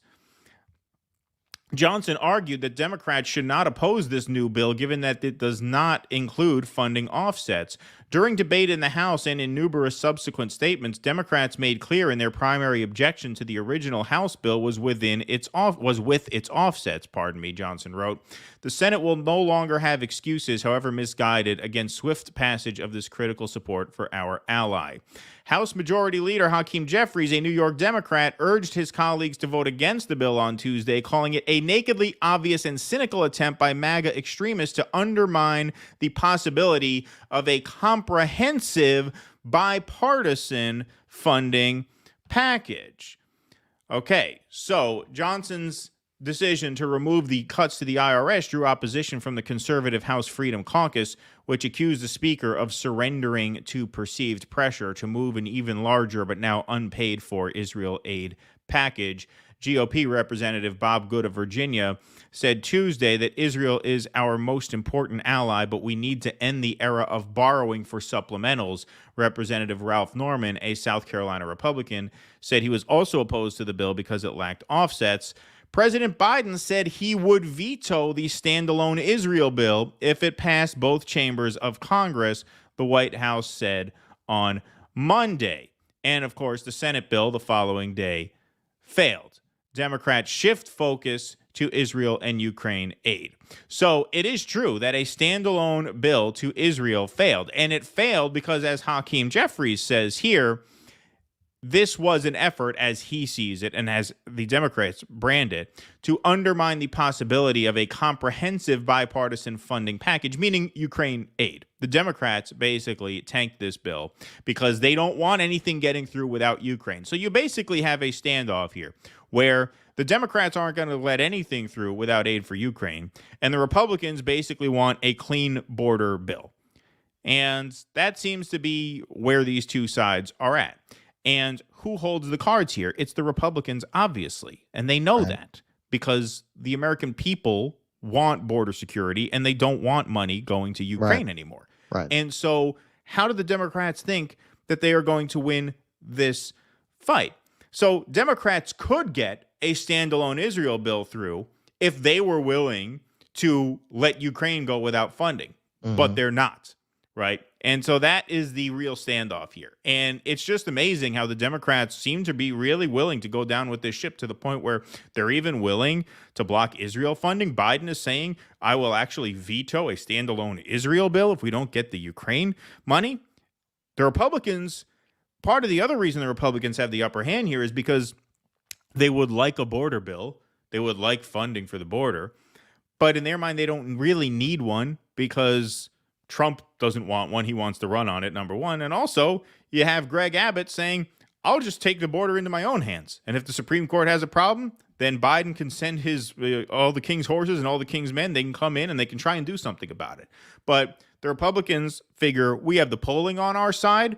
We have red state governors backing the red state border state who is willing to take measures into their own hands. So what is in it for the Republican Party to blink first? Nothing. What is holding things up is the Democrats' insistence that $60 billion more be sent to a lost war. It really just demonstrates more and more, and I think this is part of why our politics are just coming apart. Our government doesn't represent us. It just doesn't represent the people. You got Joe Biden, the mumbling fucking prick.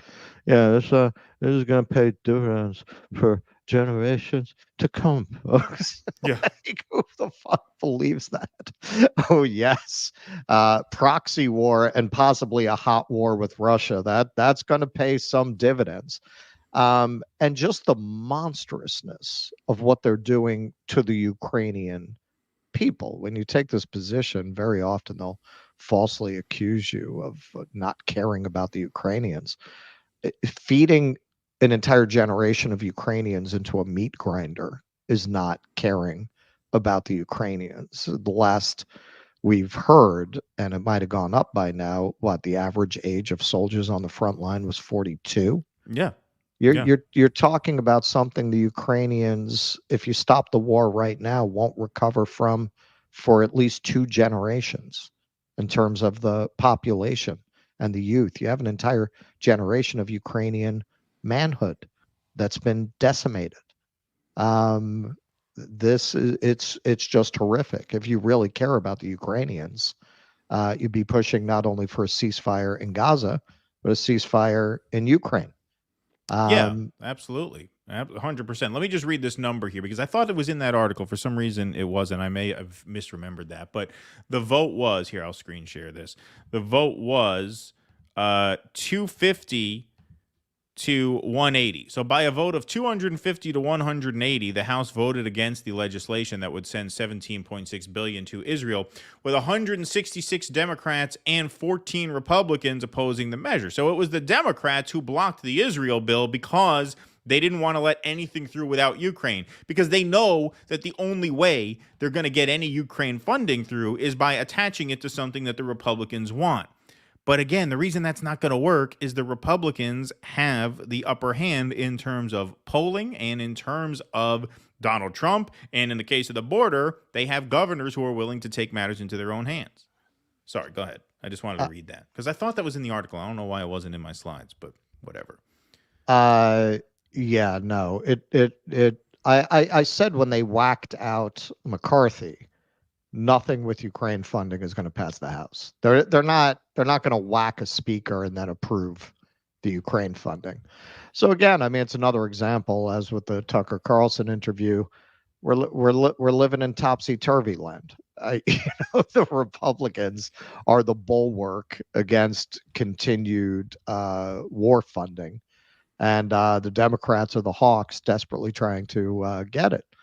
And honestly, man, I don't know who's buying that anymore. I don't, even with the libs, I don't see the Ukraine flags in the profile at this point.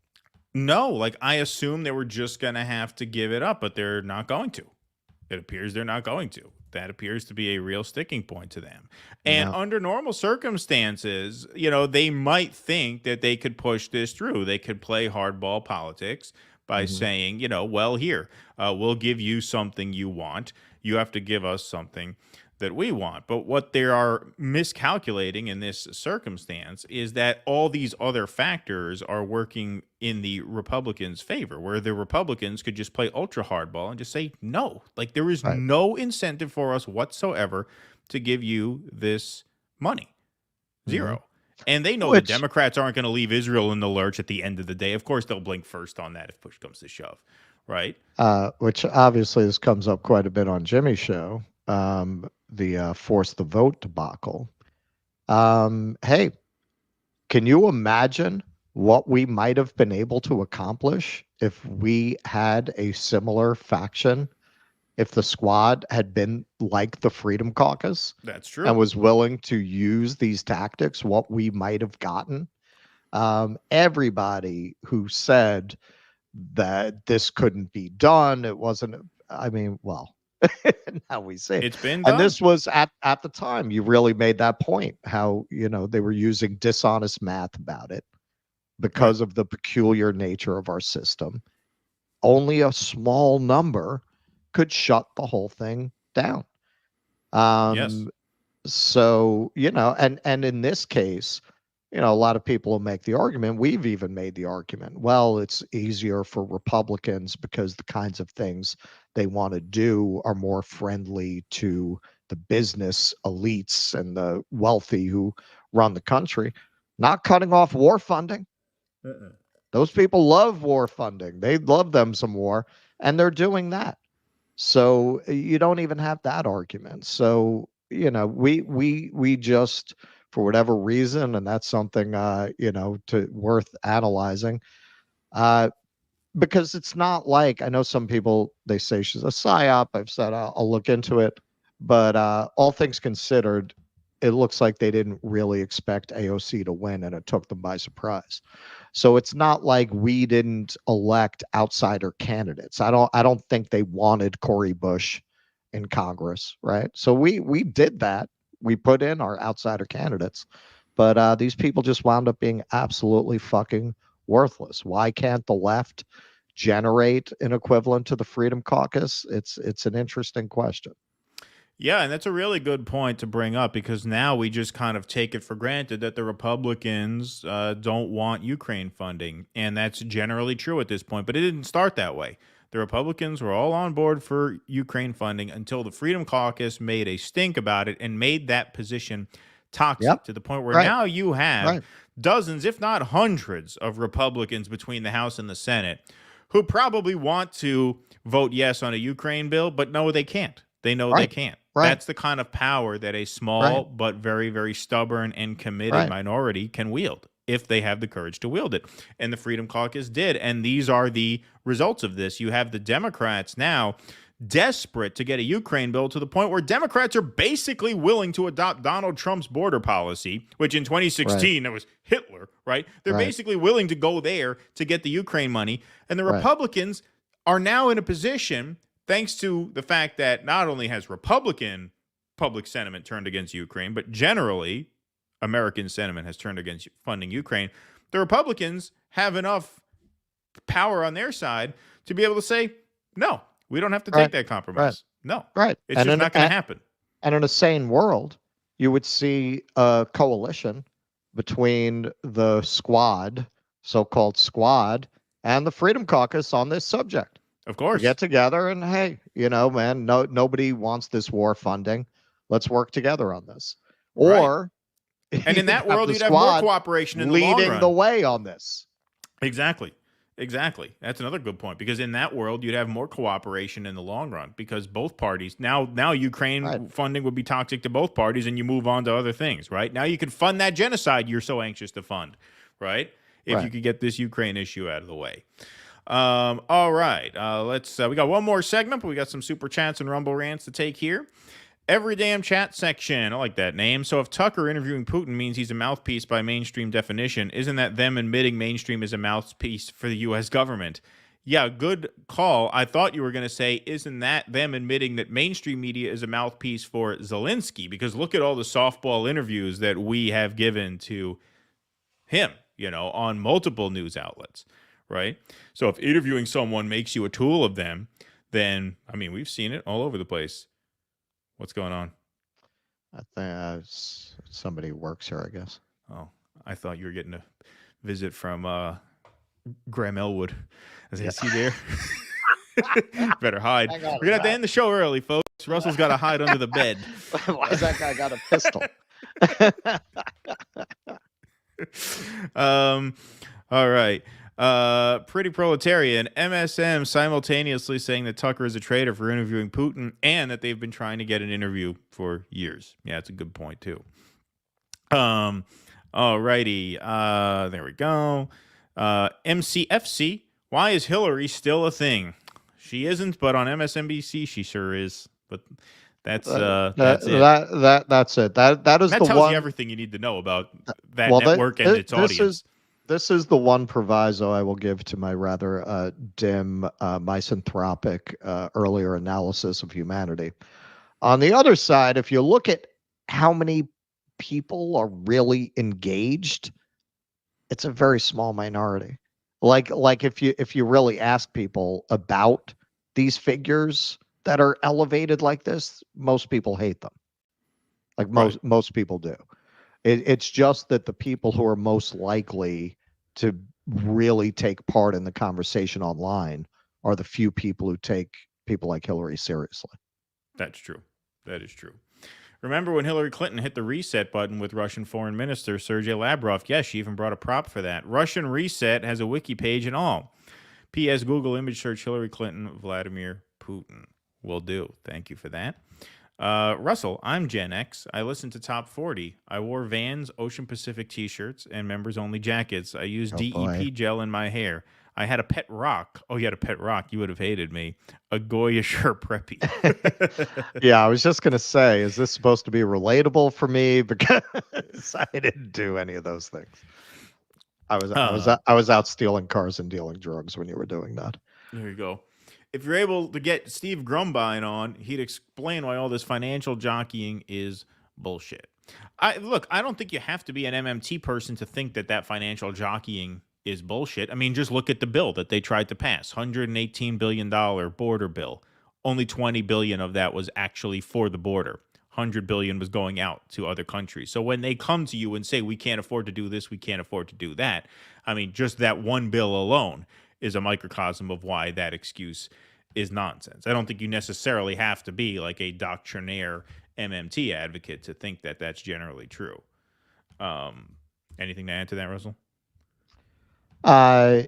Yeah, I ordered the Stephanie Kelton book as requested, but then October 7th happened, and all of my extra credit research went into the Middle East. I will ultimately get around to it, but as Keaton says, I mean, you don't have to subscribe to MMT to understand that the way our economy is being run is a shell game. Right, exactly. Nicole Vance, this is a good lead into our next segment. Honest question, why is Israel our ally? What do they give us? RFK said it straight out. I was going to say they're the exact our same aircraft carrier in the Middle East. Yep. Right. They're our base. They are a quote unquote ally that we have complete control over. I mean, they're essentially a proxy state. Right. That's why the idea that we have to talk to Israel to get them to do anything, it's absurd. It's absurd. We turn around and say, well, we're going to cut off we're going to stop supplying and funding you tomorrow. They're fucked. They're gone. The countries around them would swallow them up in 24 hours like a chocolate covered cherry. And they'd also withhold resources from us if they did that, which is, what's that? They'd also withhold their resources from us, or at least charge us a lot of money for them. Right. I mean, there would be a great power and economic imbalance, in our view, without them there. And not only are they there physically, but obviously they've got weapons, right? They're an aircraft carrier. That's why RFK called them. And I was going to say the exact same thing. I was going to invoke the same exact answer. Okay. All right. Let's go here. We will take the rest of our super chats after our final segment. So last call, get them in if you got them. Somebody here was calling Kelton a ghoul. I thought it said Keaton is a complete ghoul. Keaton I was like, really? We talked about hate never watching. Heard anyone describe Keaton that way. What did he do? Yeah, what did I do? Let's take this one first. Will you play the Brittany Peterson intervention video? Jose spoke about it on your show. I posted it on your last tweet. We will take a look at it. I haven't had a chance to see it yet, but I will give it a look, and maybe we'll do that Sunday morning. That sounds good. Sounds good. Sounds like something. Okay, let's do one more segment on the day. So we've heard over and over again that, Israel has offered the Palestinians a state over and over again, and that they've offered peace over and over again. And now Israel demands its hostages back. But here, breaking yesterday, Netanyahu rejects Gaza ceasefire deal and says victory is, quote, within reach. So this is from The Guardian. Benjamin Netanyahu has rejected the terms of a ceasefire in Gaza proposed by Hamas and rebuffed U.S. pressure to move more quickly towards a mediated settlement to the war, saying there could be no solution to Israel's security issues absent, quote, absolute victory over the militant group. The Israeli Prime Minister also confirmed that the Israeli Defense Forces had been instructed to commence operations in the southern Gaza city, of Rafah, where the population has been swelled by hundreds of thousands of displaced people. In a sharp rebuff to the Biden administration and the visiting U.S. Secretary of State Antony Blinken, Netanyahu said it would require months more fighting before Hamas was defeated. Suggesting victory was within reach, the Israeli PM said there is no alternative for the military collapse of Hamas. There will not be a civilian collapse of Hamas rule without a military one. The deadliest round of fighting in the history of the Israeli-Palestinian conflict has killed more than 27,000 Palestinians, leveled entire neighborhoods, driven the vast majority of Gaza's population from their homes, and pushed a quarter of the population to starvation. There had been mounting international concern that Israel was preparing a ground offensive in Rafah. UN officials have said an assault there would lead to a large-scale loss of life and the risk of war crimes. More on that in a second.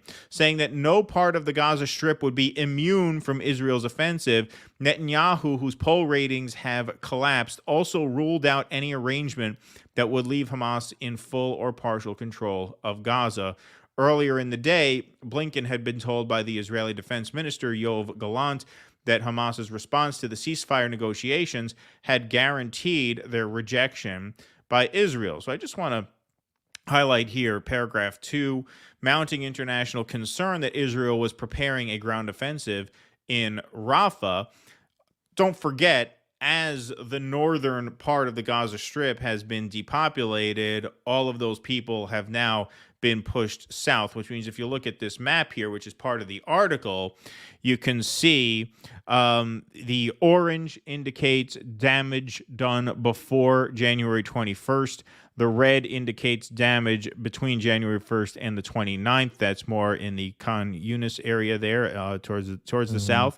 But then south of there is Rafah. Now you see Rafah has incurred significant damage, right? Significant orange space, but not nearly as much as the north. So now the plan is to do to Rafah what they did to Gaza City. That's going to be colored orange. And that's going to be horrific by orders of magnitude compared to what we've seen so far, it looks like, because you have that area populated much more densely than it has ever been, because everybody who survived the offensive on northern Gaza is now flooded into these southern areas. So now you have hundreds of thousands of people on top of the people who were already living in Rafah are there. And so it's a horrible thing to say, but it sounds like the worst of this might be yet to come.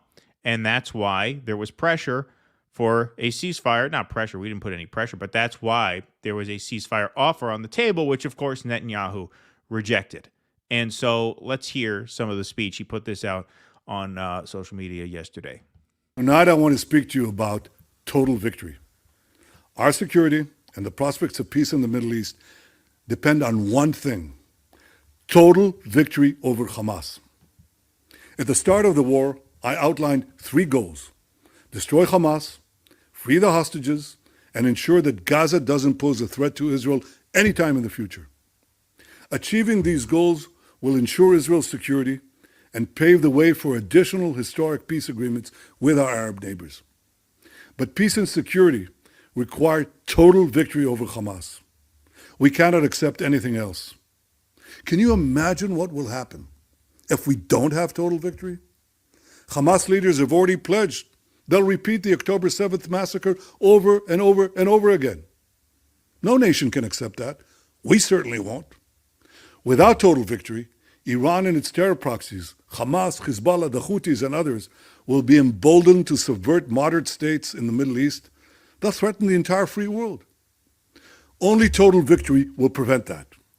And total victory is within our reach. Israel's military achievements are truly unprecedented. As John Spencer, head of urban warfare at West Point, noted, it took the United States and its allies 9 months to defeat ISIS in Mosul. Mosul is a single city smaller than Gaza, doesn't have any terror tunnels, and it had only 5,000 terrorists. Yet in 4 months, the IDF has killed, wounded, or captured over 20,000 terrorists, more than half of Hamas's fighting force. Okay, first of all, the sadism of this piece of shit to brag about the effectiveness of his response as compared to previous efforts. Number one. Number two, that number he gave is nonsense. We've killed over 20,000 terrorists. That's what I was thinking watching this. Where did he get that from? Where do you get that from? The reporting now is that 27,500 total Palestinians killed, and we know that 11,500 Maybe he of meant those, civilians. Well, yeah. Maybe well, that's this what is he it. meant. But this is where I figure, because he says 20,000 terrorists have been killed. We've now know that 27,000 people overall have been killed. 11,500 of those are children, are kids. So the math isn't there, BB. The math is not there. You have not killed 20,000 terrorists. That is a made-up number. That's a number that you made up to absolve yourself of accusations that you've committed war crimes, because if you killed 20,000 terrorists, now people can't say it's a genocide because that constitutes a majority of deaths, when of course we know that is just transparently absurd. It's mathematically impossible. If 11,500 children are part of the 27,000 overall, that doesn't leave 20,000 left, period. Even if every adult you killed was a terrorist, which they're not, obviously, then that's just such lies. It's just such transparent nonsense that a guy could get away with going up there and saying that, and that this is our ally. We're actually sending our diplomats over to talk to him and act like he's a good faith actor, when just look at what he has spewed there. That goes on for 6 minutes. We're not going to watch anymore, but that's what we needed from that. Just the absolute spin. And overall, what he's saying there is that all of this talk about hostage release, it's all nonsense. They are on a mission to cleanse that area, and that's what they are going to do. That's what total victory means. Total victory means we're not going to stop at a hostage deal. They're not going to stop at a hostage deal. So if they're not going to stop at a hostage deal, then the hostage argument is a red herring, right? Because that's obviously not going to play any operative role in whatever agreement comes before the total victory, or in other words, total decimation of Gaza. They're almost there. He said they're almost there. Check at the map. They are almost there. The north, which was the most populated area, has been completely destroyed. That's a moonscape. And now you have the south, densely populated, about to endure another wave of violence that UN officials have said it would lead to a large-scale loss of life. Large-scale compared to what we've already seen, obviously. And how could it not? How could it not? You have the population of the north now crammed into the south. A lot of these people don't even have shelter. They don't have anywhere to hide from the bombs, because there's not the housing available to all these people. We've seen the video, kids with pots asking for food and water. They're living outside. They're living on the streets. It's going to be, I mean, I hate to say it. It's hard to even utter, but it could be worse than what we've seen so far, if that's even imaginable. Yeah, this is why I very often compare the impact that this is having on young people and college students who are being much maligned in the media and by billionaires like Bill Ackman, to the impact that Vietnam had on the boomers, because this is one of those things it's exposing the true face of Western imperialism. All the stuff about American morals and American integrity couldn't survive burning these peasant villagers in Vietnam alive and bombing them with napalm. It's very similar. I mean, there's just a complete collapse of any pretense of Western moral authority. How can the West talk about Putin now when they're doing this? When they're doing this to these people. I think I said this on Jimmy's show yesterday. I think this is part of a game, a plan that Israel has been executing for 75 years to cleanse these areas of Palestinians. They've been playing a very long game. Elon Pape said it very well. The greatest feat of propaganda Israel ever achieved is convincing people this is complicated. As they've increased their settlements, as they've pushed people off the land, they've put out the idea, oh, it's so complicated. Oh, we have no partner for peace. Oh, they've thrown out all these smoke screens. And anytime they ever get called out on the apartheid genocidal project they're embarked on, they hide behind the Holocaust. They hide behind a Judaism that most of them, by the definition of our earlier super chatter, don't even embrace. Most of them are not. American Jews tend more to be religious Jews than Israeli Jews. If you're really an Israel, a religious Jew, the Jews are not supposed to be there, right? The Messiah didn't come. So if you really subscribe to the tenets of the religion. That's why a lot of the very religious Jews are anti-Zionist. That's why you see these rabbis out at the protests all the time. Exactly. I think the game that they are playing here, not to minimize it with that term, quite contemptuously with that term, is they want to make it uninhabitable so that they can argue that it is a humanitarian effort to move the people of Gaza to the surrounding Arab countries and to set up refugee camps. And they're going to try to get their American patrons to pay for it and to use their leverage with the surrounding countries to take the refugees, and then they're going to settle it. Right. They're going to say, look, in order to take out Hamas, we had to take out... Sorry, go ahead. You're going to have some ineffectual American president saying some stuff about, yes, we are talking to Israel about these settlements, just like they've been doing with the West Bank. This is part of a long-term scheme that they have had since 1948 to take over that entire region. Yeah. No, and you're right. They're going to frame it as a humanitarian need. Right. They're going to say, unfortunately, we couldn't take out Hamas without destroying the entire civilization. We didn't mean to, but we had to take out Hamas, and we just couldn't do it without all of that collateral damage. And so now it's uninhabitable. So now it's incumbent upon the world to, take in the people of Gaza, just like Israel, just like this land took us in after the Holocaust, right? Well, and now you're also seeing this shift in power between the West and everybody else, right? Because you have everybody else. You have these former colonized countries like South Africa and Nicaragua leading the charge to hold Israel accountable for its crimes. So how does that play out at the UN, at the ICJ? Do these people... Do they have the leverage? Does the West prevent a real accounting? Or does what we've often called the third world now have enough economic and political power to actually press the West to adhere to the values that it's never lived up to, but always claimed to have? Are these former victims of the West going to be able to press the case to hold a Western proxy accountable?